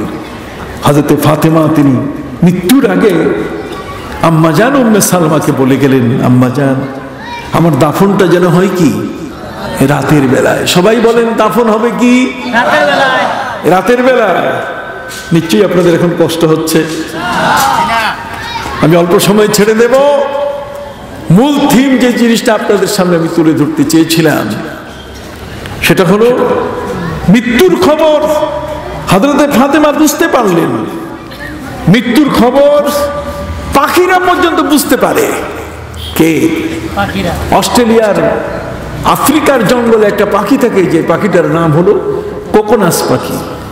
কি পাখি? কোকোনাস। এটা 80 বছর বয়স যখন হয় তখন পাখিটা বুঝে যে আমার আর বয়স নাই, আমি মারা যাব। তখন সে মরার প্রস্তুতি নেয়। আফ্রিকার জঙ্গল থেকে চন্দন কাঠ জোগাড় করে সে ফাল্গুন চৈত্র মাসে স্তূপ করে, এগুলো প্রচন্ড রৌদ্র তাপে শুকায়। এগুলো যখন ঢং ঢং করে বেজে উঠে তখন পাখিটা এটার উপরে বসে সেখানে মনের সুরে কথা বলা শুরু করে। পাখিটার নাকের মধ্যে 27টা ছিদ্র আছে। কয়টা? আজাইবুল মাখলুকাত নামক কিতাবের মধ্যে লেখা হয়েছে, পাখিটা যখন কথা বলে তখন তার 27টা নাকের ছিদ্র দিয়ে হারমোনিয়ামের মতো সুর বের হয়, সুরের লহরী ব্যঞ্জনা তৈরি হয়। এই সুরের লহরী এবং ব্যঞ্জনায় ওই মুহূর্তেই পুরা চন্দন কাঠগুলোর মধ্যে আগুন লেগে যায়। আগুন লাগলে পরে পাখিটা আর পালায় না, তখন আত্মাহুতি দেয়। ওইখানেই পাখিটা জ্বলে পড়ে কি ছাই হয়ে যায়। এই পাখিটা ডিমও পারে না, পেটেও বাচ্চা দেয় না, কিন্তু আল্লাহ তার বংশ বাঁচায় রেখেছেন। আর সে বংশ বাঁচাবার পদ্ধতি হলো এই পাখিটা চন্দন কাঠের সাথে মিশে এটা যখন ছাই হয়ে যায়, বাতাসে বহু চতুর্দিকে ছাইগুলো উড়ে যায়। এরপরে প্রথম যখন আকাশে মেঘ হয়ে বৃষ্টি হয়, এই বৃষ্টির ফোঁটাটা এই ছাইয়ের সাথে, ছাই কণার সাথে মেশার সাথে সাথে এক একটা কোকোনাস পাখি তৈরি হয়ে যায়। আল্লাহ যে কোন মাখলুককে কিভাবে তিনি রেখেছেন, কাকে কিভাবে তৈরি করছেন, সব আল্লাহই ভালো জানেন। অতএব সম্মানিত, শুধু একটা পাখি পর্যন্ত তার মৃত্যুর সম্পর্কে সচেতন। আর আমাদের সম্পর্কে নবী করিম সাল্লাল্লাহু আলাইহি ওয়াসাল্লাম সচেতন করে দিলেন কি, আমার উম্মতি বাইনা সিত্তিন, আমার উম্মতের হায়াতের বয়স কত? 60 বছর। হযরত আবু বকর সিদ্দিক রাদিয়াল্লাহু তাআলা তিনি বললেন তার পরিবারকে, তিনি আয়েশাকে বললেন, আয়েশা আমি কিন্তু আজকে দুপুরের পরে নাই, তোমাদের প্রতি আমার ওসিয়ত 3টা। কয়টা? একটা হলো গোসল দিবে, আরেকটা হলো তোমরা আমার সুন্দর করে একটা কাফন পরাবে, কাফন পরিয়ে জানাজা দিয়ে লাশটাকে কফিনে রাখবে। খবরদার আমার লাশটাকে দাফন করার জন্য মাটি খুঁড়বে না, কবর খুঁড়বে না। হযরত মা আয়েশা সহ পরিবারের সবাই বলছেন যে আমরা বুঝতেছি না আপনার বক্তব্য। মানুষ মরে গেলে 3টে কাজ হয়। একটা হলো তার কাফনের ব্যবস্থা করা হয়, বাজারে গিয়ে তার কাফন আনা হয়। দ্বিতীয় নম্বর হলো তার গোর, তার কবর খোঁড়ার ব্যবস্থা হয়। তৃতীয় নম্বর হলো আত্মীয় স্বজনকে খবর দেওয়া হয়, তার মৃত্যুর সংবাদটা আত্মীয় স্বজনকে জানানো হয়। অতএব আপনি মারা গেছেন, মারা যাবেন, আপনার কবর খোঁড়া হবে না, কি বলেন? উনি বলছেন, আয়েশা আমার সন্তান, তোমরা যারা শোনো, আমি নবীর সাথে জীবনে কোনো বেয়াদবি করি নাই, আর মরার পরও বেয়াদবি করব না। সন্তানেরা বললেন, আপনি কি কথা বলছেন, কিছুই বুঝি না। নবীর জীবিত অবস্থায় আপনি বেয়াদবি করেন নাই আমরা জানি, কিন্তু মরার পরও বেয়াদবি করার এটা তো প্রশ্নই আসে না। আপনি বেয়াদবি করবেন না, আপনি কি বলতে চান? উনি বলেন, তোমরা আমার ভাষা বুঝো না, আমি তোমাদেরকে আমার কবর খুঁড়তে নিষেধ করছি কেন? আমার মনটা চায় আমি নবীজির রওজার পাশে যদি আমার কবরটা হতো, কিন্তু নবীজির অনুমতি ছাড়া আমি কিভাবে সেখানে কবর নিতে পারি? অথচ কবি বলেছেন, কদমোं में मुस्तफा के गर मेरा मजार होता, कदमों में मुस्तफा के गर मेरा मजार होता, वो खाक पाक होती और मैं खाक सार होता। নবীজি রওজার পাশে যদি আমার তার কদমের পাশে কবর হতো, তাহলে আমি একজন ভাগ্যবান ব্যক্তি হতাম, ঠিক কিনা?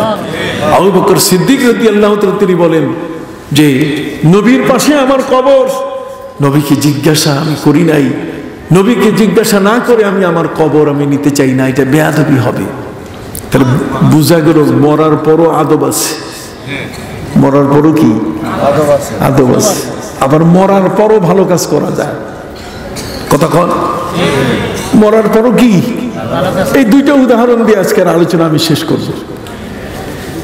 হযরত আবু বকর সিদ্দিক রাদিয়াল্লাহু তাআলা তিনি বলেন, আমার লাশটার জন্য তোমরা কবর খনন না করে জানাজা পড়াইয়া আমার কফিন খাটের উপরে আমার লাশটা শোয়াইয়া নবীর রওজার পাশে নিবে এবং নবীর কাছে অনুমতি চাইবে যে নবী, আবু বকর সিদ্দিক আপনার কবরের পাশে কবর নিতে চায়। যদি নবী অনুমতি দেন তাহলে কবর খুঁড়বে, নাহলে যেখানে ইচ্ছে সেখানে দাফন করে দিও। মুনতাখাবুস সিয়ার নামক কিতাব দেখুন, মুনতাখাবুস সিয়ার নামক কিতাবের মধ্যে উল্লেখ করা হয়েছে হযরত আবু বকর সিদ্দিক রাদিয়াল্লাহু তাআলা ওই দিনেই যোহরের পরে ইন্তেকাল করলেন। সুবহানাল্লাহ, 63 বছর পূর্ণ হয়ে গেছে। ইন্তেকাল করার পরে তাকে গোসল দিয়ে কাফন পরিয়ে জানাজা দিয়ে নবীর রওজার পাশে তার এই দেহটাকে লাশটাকে রেখে বলা হলো, নবীজি আবু বকর সিদ্দিক তো আবেদন করেছেন আপনার রওজার পাশে তার কবর নেওয়ার জন্য। ঠিক এই কথা বলা শেষ হয় নাই, তার মধ্যেই রওজা মোবারক থেকে আওয়াজ আসলো, আউসিলিল হাবিব ইলাল হাবিব, বন্ধুকে বন্ধুর কাছে আসতে দাও। বন্ধুকে আসতে দাও কার কাছে? কি কানেকশন! আমাদের তো কোনো কানেকশনই নাই। ওই যে মক্কা গিয়া ধাক্কা খায়া নাম কালায় হাজি, সে আলহাজ আর হাজি নিয়ে পাগল হইয়া আছে। আরে হজ তোমার কবর হইছে কিনা এই নিয়ে তোমার মাথায় চিন্তা নাই। কথা বল না, তুমি মিনা, আরাফাত, মুজদালিফা, তুমি তওয়াফে সাদাত, তওয়াফে ইফাদা, তুমি ফরজ তওয়াফ গুলো, তুমি ওয়াজিব গুলো, তুমি সুন্নাত গুলো ঠিক মতো আমল করছো কিনা এটার কোনো খবর নাই। তুমি খালি হোটেলে ভিড় জমাইছো আর স্বর্ণের দোকানে, কত কোন খালি স্বর্ণের দোকানে ভিড় জমাইছো। আমার নাতনিটার জন্য কি নেই, আমার নাতিটার জন্য, আমার ওয়াইফের জন্য কি নেব। তুমি সেখানে ওয়াইফ নাতি নাতনি নিয়ে ব্যস্ত, তুমি তো তোমার আল্লাহকে নিয়ে ব্যস্ত হও নাই। তুমি এখান থেকে শুধু পোশাক পরেছো আর বারবার তুমি উচ্চারণ করেছো লাব্বাইক আল্লাহুম্মা লাব্বাইক, লাব্বাইক লা শারীকা লাকা লাব্বাইক, ইন্নাল হামদা ওয়ান নি'মাতা লাকা ওয়াল মুলক লা শারীকা লাক। তোমার ঘোষণার সাথে তোমার কাজের মিল নাই। কথা কথা না, তোমার ঘোষণার সাথে তোমার কাজের কি নাই? মিল নাই। এই জন্য আমি আমার বন্ধুদের খেদমতে আরজ করতে চাই, আবু বকর সিদ্দিক রাদিয়াল্লাহু তাআলা আনহুর জন্য নবীর সাল্লাল্লাহু আলাইহি বাণী ভেসে উঠল। নবীজি রওজা মোবারক থেকে কথা বলেছেন, সাহাবী শুনেছেন। কথা কর না, সাহাবী কি শুনেছেন? একজন গ্রামীণ ব্যক্তি নবীর ইন্তেকালের 3 দিন পরে এসছে নবীর রওজার পাশে, মনে করেছে নবী বেঁচে আছেন, তিনি সুপারিশ নেবেন, কিন্তু এসে দেখে নবী 3 দিন আগে ইন্তেকাল করছে। তখন তার রেডিও ছিল না, তখন তার সম্প্রচার ব্যবস্থা ছিল না। উনি এসে দেখে নবী নাই, কারণ সুপারিশ নেবেন কার কাছে? উনি কবিতা লিখে গেলেন। সেই কবিতার মধ্যে দ্বিতীয় লাইন, নফসিল ফিদাউ লিকাবিরিন আনতা সাকিনুহু ফিহিল আফাফু ওয়া ফিহিল জুদ ওয়াল কারাম। হে নবী, আপনার এই রওজার উপরে আমার জীবনকে অর্পণ করে দিলাম। কই এতে তো সেরেক হলো না? খোদ সৌদি বাদশাহ, সৌদি আরব, এদেশের আলেমরা শিরকের বিরুদ্ধে, অথচ কবির এই কবিতাটা 3 দিন পরে যেই গ্রামীণ লোকটা এসে নবীর বিরহ বেদনায় নিজের সুপারিশটা পাইল না। আল্লাহ বলেন ওয়ালাউ আন্নাহুম ইযযালামু আনফুসাহুম জাউকা ফাস্তাগফিরুল্লাহ ওয়াস্তাগফার লাহুমুর রাসূল লাওয়াজাদুল্লাহ তাওয়াবার রহিমা। আমার কোন উম্মত যদি অপরাধ করে আমার কাছে আসে আর যদি গুনাহ মাফ চায়, আমি সুপারিশ করে দিলে সাথে সাথে তার গুনাহ মাফ হয়ে যাবে। সুবহানাল্লাহ, কোরআনের আয়াত। আর মৌলবী ফতোয়াবাজি করতেছে, ওখানে যাওয়া যাবে না। মৌলবী ফতোয়াবাজি করতেছে যে মুহাম্মদ সাল্লাল্লাহু আলাইহি ওয়াসাল্লামের পরে সাল্লাল্লাহু আলাইহি ওয়াসাল্লাম পড়া যাবে না। কতক্ষণ না, এগুলো ওয়াজ নয়। আমরা ঘাস খাইয়া এখানে বসি নাই। কতক্ষণ না, আল্লাহ তো প্রায় 9 মাস্টার্স করাইছে। 9 মাস্টার, 9টা বিষয়ের উপর মাস্টার্স করছি। ছোট মোটো হইয়া আল্লাহ ছোট করুন সবসময়, এটা চাই। আল্লাহুম্মা জাআলনি ফি আইনি সাগীরা ওয়া জাআলনি ফি উয়ুনিন নাসি কাবীরা। আল্লাহ তুমি আমার চোখে আমাকে ছোট করে দেখাও, নবীজি দোয়া করতেন। আর অন্যের চোখে আমাকে তুমি বড় করে দেখাও। নবীজির উপরে দরুদ পড়া যাবে না। লা ইলাহা ইল্লাল্লাহু মুহাম্মাদুর রাসূলুল্লাহ কালেমা পড়ার পর আপনি পেয়েছেন কোথায়? কোন জায়গায় পাইলেন? কোথায় দলিল? আপনার ডকুমেন্ট কোথায়? আপনি কোন জায়গা থেকে এগুলো বলেন? এগুলো আমাদের বুঝে আসে না। আপনি কথা বুঝতে পারছেন? সম্মানিত সুধী ভাইরা আমার, নবীর নাম শুনলে এই এভামাইন 2 বৃদ্ধাঙ্গুলির মধ্যে ফু দিয়া তারপর চোখের মধ্যে লাগাই কিনা। কতক্ষণ?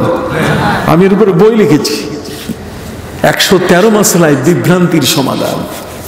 এই 2টা ভলিউম, 113 মাসলায় আমাদেরকে ভুল বুঝায়। আলেমরা পর্যন্ত আমাদেরকে ভুল বুঝায়।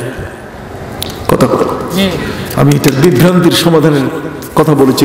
নবী করিম সাল্লাল্লাহু আলাইহি ওয়াসাল্লাম তিনি নিজেও বলেছেন যে যদি কোনো ব্যক্তি আমার নাম শুনে, আশহাদু আন্না মুহাম্মাদার রাসূলুল্লাহ সাল্লাল্লাহু আলাইহি ওয়াসাল্লাম, যে শুনে যদি আঙ্গুলে ফু দিয়ে যদি চোখে লাগায়, তাহলে তার চোখের জ্যোতি কখনো নষ্ট হবে না। এই লোকটা কখনো বিপদগ্রস্ত হবে না। সুবহানাল্লাহ।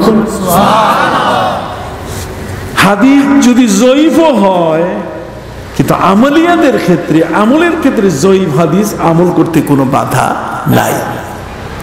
বাবা, আপনি কি কথাগুলো বুঝতে পারছেন? কথা বলেন। যেমন আমাদের দেশে কদমবুসি আছে কিনা? কদমবুসি এখন আমাদের দেশে নাই, আছে দস্তবুসি। তার মানে হাত দিয়ে আমরা পায়ে সালাম করি। কিন্তু নবী করিম সাল্লাল্লাহু আলাইহি ওয়াসাল্লামের যুগে সাহাবায়ে কেরাম নবীজির পায়ের আঙ্গুলে চুষে মুখ লাগাইয়া নবীর পাকে কদমবুসি করতেন। আল আদাবুল মুফরাদ, আপনি ইমাম বুখারী রাহমাতুল্লাহি আলাইহির কিতাব আল আদাবুল মুফরাদ আপনি দেখেন, বাবু তাকবীলির রাজুল বিয়াদিন নবী সাল্লাল্লাহু আলাইহি ওয়াসাল্লাম। কতক্ষণ না, বিরিজলিন নবী সাল্লাল্লাহু আলাইহি ওয়াসাল্লাম, নবী করিম সাল্লাল্লাহু আলাইহি ওয়াসাল্লামের হাত মোবারক নবীদের চোখেও চুমা দিয়েছেন, চোখের 2 পাশ। কতক্ষণ না, কাব্বালা বাইনা আইনাই এবং কাব্বালা রিজলাই, এবং নবীজির কদম মোবারকও কি দিয়েছেন? চুমা দিয়েছেন। যদি এটা জায়েজ না হতো, তাহলে ইমাম মুসলিম রহমতুল্লাহ আলাইহি নিজের ওস্তাদ ছেড়ে দিয়ে ইমাম বুখারীকে যখন ওস্তাদ বানালেন, ইমাম বুখারীর 6 লক্ষ হাদিস মুখস্থ, আর ইমাম মুসলিমের 5 লক্ষ হাদিস মুখস্থ। তাহলে 5 লক্ষ হাদিস মুখস্থ হলে আমাদের পীর সাহেবদের, আমাদের আলেমদের চেয়ে ওনারা কি ছোট না বড়? অনেক বড় না? তুলনা হয়? তাহলে ইমাম মুসলিম রহমতুল্লাহ আলাইহি তিনি 5 লক্ষ হাদিসের হাফেজ, সহিহ মুসলিম তিনি লিখেছেন। আর ইমাম বুখারী তিনি হলেন 6 লক্ষ হাদিসের হাফেজ। তিনি বুখারী শরীফ লিখেছেন, 2 জনেরই কিতাব আছে। কতক্ষণ না, সেই ইমাম মুসলিম তিনি ইমাম বুখারীকে বলছেন, ইয়া উস্তাজ আল উস্তাজিন, ইয়া উস্তাজ আল উস্তাজিন, ইয়া আমির আল মুহাদ্দিসিন, হে মুহাদ্দিসদের ইমাম, আমির, হে সকল উস্তাদের উস্তাদ, দানি উকাব্বিলু রিজলাই, আপনার পা দুখানা আগায় দেন, আমি চুমা খাবো। তো কই এইটা যদি বেদাত হইতো, তাহলে ইমাম মুসলিম তো ইমাম বুখারীকে এই কথা কখনো বলতেন না।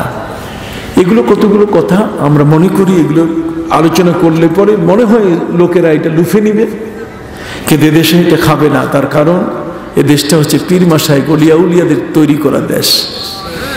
শাহজালাল ইয়েমেনি, শাহ মাকদুম, শাহ আলী, শাহ পরান, শাহ আমানত, শাহ ফতিহুল্লাহ, শাহ গরিবুল্লাহ, শাহ আলী বাগদাদি, শাহ শরফুদ্দিন চিশতি, বেহেশতি, খানজানানি, ফুরফুরা, সরসিনা, কতক্ষণ না, জনপুরি সহ এই সমস্ত আউলিয়া কিরাম বুজুর্গানে দ্বীন এ দেশের আমাদের ইসলামকে প্রচার করেছেন। নতুন মৌলবীর ভাত বাংলাদেশে নাই। নতুন কথা বলে, নতুন একটা কিছু বলে আপনি এখানে জায়গা করতে পারবেন না। আপনাকে নবীর প্রেম বহাল রাখতে হবে আপনার ভিতরে। নবীর প্রেমের বাইরে যাবার কোনো সুযোগ। আপনি নবীর পরিবারের হযরতে মা খাদিজাকে বলতেছেন যে উনি 2 নম্বর মহিলা। আপনি কোনোদিন এই বাংলাদেশের নবী প্রেমিকদের খাওয়াইতে পারবেন না, কোনোদিন না। মা খাদিজার ইতিহাস অনেক লম্বা। মা খাদিজা রাদিয়াল্লাহু তাআলার ইন্তেকালের পরে স্ত্রী যদি মারা যায়, স্বামী 3 দিন শোক পালন করতে পারে। আর যদি স্বামী মারা যায় তাহলে স্ত্রী শোক পালন করবে 4 মাস 10 দিন। আর নবীজি হযরতে মা খাদিজার ইন্তেকালের সাথে তিনি 1 বছর শোক পালন করছেন। কত বছর?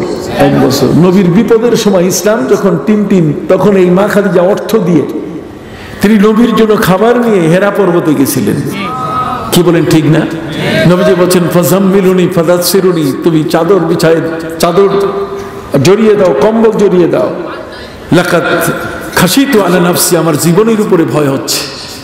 তিনি জড়িয়ে ধরে বলছেন কি হয়েছে? কাল্লা ওয়াল্লাহি মা ইউকজিকাল্লাহু আবাদা ইন্নাকা লা তাসিলুর রাহমা ওয়া তাহমিলুল কাল্লা ওয়া তুঈনু আলা নাওয়াইবিল হক।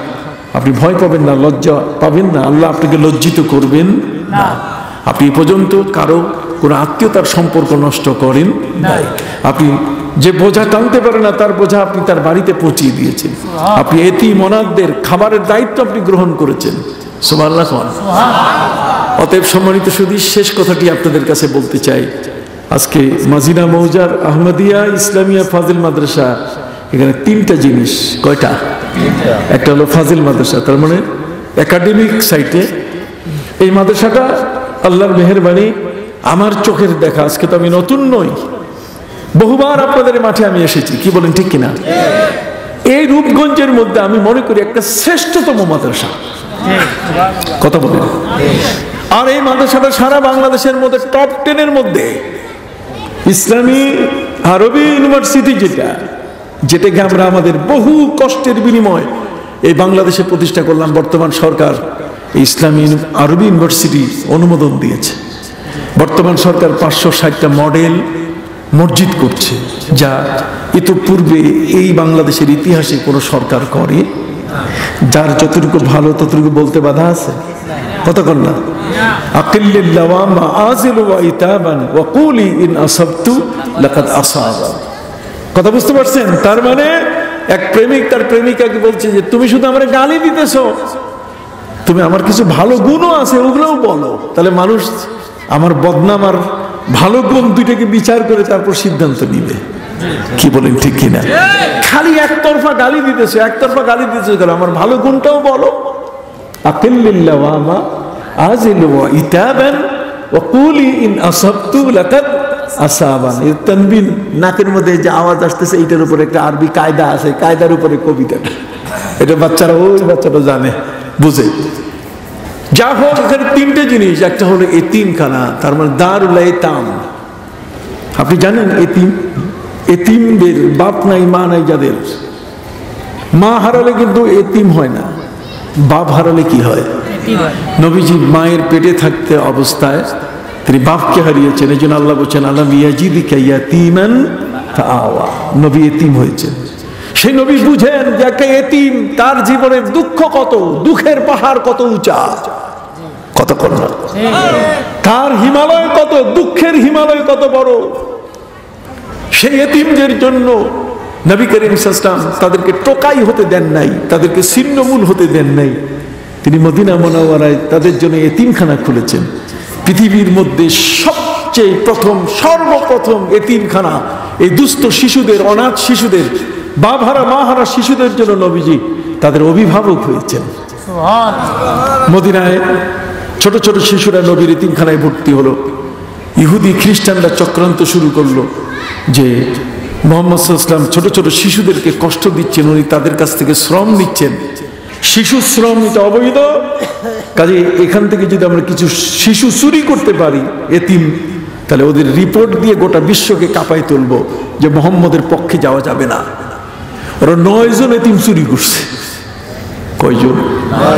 9 জন এতিম চুরি করে এখন এতিমদেরকে বলছে যে তোমরা তো অবশ্যই তোমরা মোহাম্মদের ঘরে ভালো নাই, তোমাদের ঠিক মতো তিনি খাবার দিচ্ছেন না, ঠিক মতো তোমাদের পোশাক দিচ্ছেন না, সাবান দিচ্ছেন না, তেল দিচ্ছেন না, সকালে ব্রেকফাস্ট, লাঞ্চ, ডিনার কিছুই হচ্ছে না।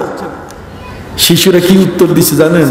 তিরমিজি শরীফের হাদিসের মধ্যে শিশুরা বলেছে, লাকাদ ওয়াজাদতু আবান খায়রাম মিন আবি ওয়া লাকাদ ওয়াজাদতু উম্মান খায়রাম মিন উম্মি। আমরা নবীর এতিমখানায় এসে এমন অভিভাবক পেয়েছি যিনি আমাদের বাপের চেয়ে উত্তম। লাকাদ ওয়াজাদতু আবান খায়রাম মিন আবি ওয়া লাকাদ ওয়াজাদতু উম্মান খায়রাম মিন উম্মি। এখানে এসে এমন মা পেয়েছি যিনি আমাদের মায়ের চেয়ে উত্তম। সেই এতিমখানা আজকে এখানে। আবার কোরআনের মেমোরাইজিং সেন্টার, কোরআনকে মেমোরাইজ করার জন্য, এটাকে ধারণ করার জন্য। কোরআন এটি আল্লাহর কিতাব। এই পৃথিবীর জমিনটা হলো 7 আসমান জমিনের ক্যাপিটাল, এটা রাজধানী। যেমন বাংলাদেশের রাজধানী কি? ঢাকা। আর 7 আসমান জমিনের রাজধানী কি? পৃথিবী। এটাই বর্তমান দুনিয়াটা। কেন? এখানে কোরআনের আওয়াজ আছে, এখানে কোরআন পাওয়া যায়, অন্য কোন আসমানে কোরআন পাওয়া যাবে না। কথা বল না। এখানেই কোরআন নাজিল করা হয়েছে। এখানে কাবা আছে, এখানে শাহে মদিনা আমার নবী আছেন। সুবহানাল্লাহ। দুনিয়ার মধ্যে যত রানিং নবী ছিলেন, চলমান নবী ছিলেন, আল্লাহ নবীর বর্তমানে তার উম্মত বেয়াদবি করেছে, আল্লাহ ছাড়েন নাই। আমার আল্লাহ আমার নবীকে বললেন, নবী আপনার জন্য তো চেম্বার উপরে। নবীকে আল্লাহ ইচ্ছে করলে আর সে চেম্বার দিতে পারেন কিনা? বাবা আদমের চেম্বার কোথায়? প্রথম আকাশে। হযরত ইয়াহইয়া, হযরতে ঈসা আলাইহিস সালাম তাদের চেম্বার দ্বিতীয় আকাশে। সপ্তাকাশ পর্যন্ত নবীদের চেম্বার। আমার নবীকে আল্লাহ বলে দিয়েছেন যে আপনি কোথায় চেম্বার চান? নবী বলছেন আমি মাটিতে থাকবো, আমার উম্মতের সাথে থাকবো। কেন? আপনি আমাকে বলে দিয়েছেন, ওমা কান আল্লাহু লিয়ুআযযিবাহুম ওয়া আনতা ফীহিম। হে নবী, আপনার উম্মতের মাঝে যতক্ষণ আপনি থাকবেন, আপনার খাতিরে আপনার উম্মতকে আমি কোনো শাস্তি দিব না। এই জন্য 73 দলে বিভক্ত হইয়া যত আজে বাজে কাজ করি, তারপর আল্লাহ ক্ষমা করে যাচ্ছেন, যেহেতু নবী আমাদের মাঝে। আর না হলে অন্য কোন নবীর যুগে রানিং নবী ছাড়েন নাই আল্লাহ। হযরতে মুসা আলাইহিস সালামের যুগে তার কওমের উপরে তুর পাহাড় আল্লাহ উঠাইছে। কথা কন না? ঠিক অনুরূপভাবে হযরতে মুসা আলাইহিস সালামের যুগে ফেরাউনের সঙ্গীদেরকে একেবারে মিশরের নীল নদীর পানিতে চুবাইয়া শুটকি বানায় রাখছেন। ক্ষমতাকার আল্লাহ। ঠিক এমনি করে হযরতে দাউদ আলাইহিস সালামের রানিং নবী, চলমান নবী, আর এই অবস্থায় তার এক দুষ্ট কওমকে আল্লাহ পাক রব্বুল আলামিন বানর বানাই দিয়েছেন। হযরতে ঈসা আলাইহিস সালাম রানিং নবী, তার বর্তমানে তার এক কওমকে আল্লাহ গাধা বানাই দিয়েছেন। কিন্তু আমার নবীর কোন উম্মতকে আল্লাহ এটা করতে রাজি না, যেহেতু আল্লাহ তার নবীকে হাবিব হিসেবে গ্রহণ করছেন। কাজে নবীর লজ্জা আল্লাহর লজ্জা। সুবহানাল্লাহ। এই জন্য সেই নবী আমাদের জন্য। আর সেই নবীর প্রতি আপনি দরুদ পড়বেন না সাল্লাল্লাহু আলাইহি ওয়াসাল্লাম বলতে গিয়ে আপনি আইন দেখান। আপনি কি জানেন যে সাল্লাল্লাহু আলাইহি ওয়াসাল্লাম অনেকেই সংক্ষেপে লেখে। কোন কোন মুহাদ্দিস বলছে ওর হাত কেটে দেওয়া উচিত, ওর কলম ভেঙে ফেলা উচিত। কতক্ষণ না, যেহেতু সে সালাম লেখে, সালাম সাদ লাম আইন মিম সালাম, তার মানে সাল্লাল্লাহু আলাইহি ওয়াসাল্লাম। অথবা সিন লেখে ইয়ে করে। কোন কোন নবী প্রেমিক বলছে যে তার হাত কেটে ফেলা উচিত, তার কলম ভেঙে ফেলা উচিত, যে নবীর পুরা সাল্লাল্লাহু আলাইহি ওয়াসাল্লাম সে কেন লিখলো না। এই জন্য যত হাদিস গ্রন্থ দেখবেন, বুখারী দেখেন, মুসলিম দেখেন, আবু দাউদ দেখেন, তিরমিজি দেখেন, ইবনে মাজাহ দেখেন, নাসাই দেখেন, যতগুলো হাদিস গ্রন্থ নবীজির নাম আসার সাথে সাথে সবখানে কি সাল্লাল্লাহু আলাইহি ওয়াসাল্লাম।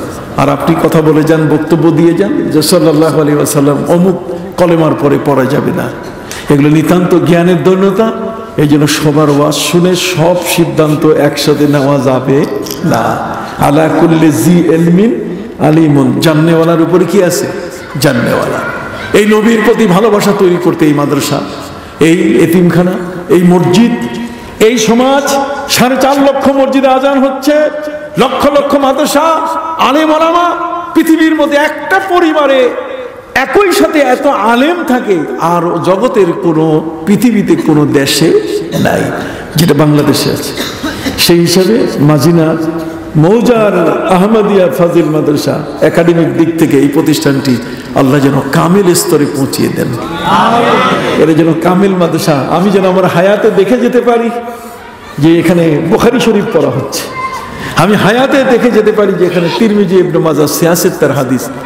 আমি তো নিজে পিএইচডি করেছি, প্রমিনেন্ট 6 ইমাম, সিয়াসেত্তার, এই 6 জন হাদিসের লেখক যারা, তাদের গবেষণাগুলো কি ছিল, সেই গবেষণার উপরে আমি গবেষণা করেছি।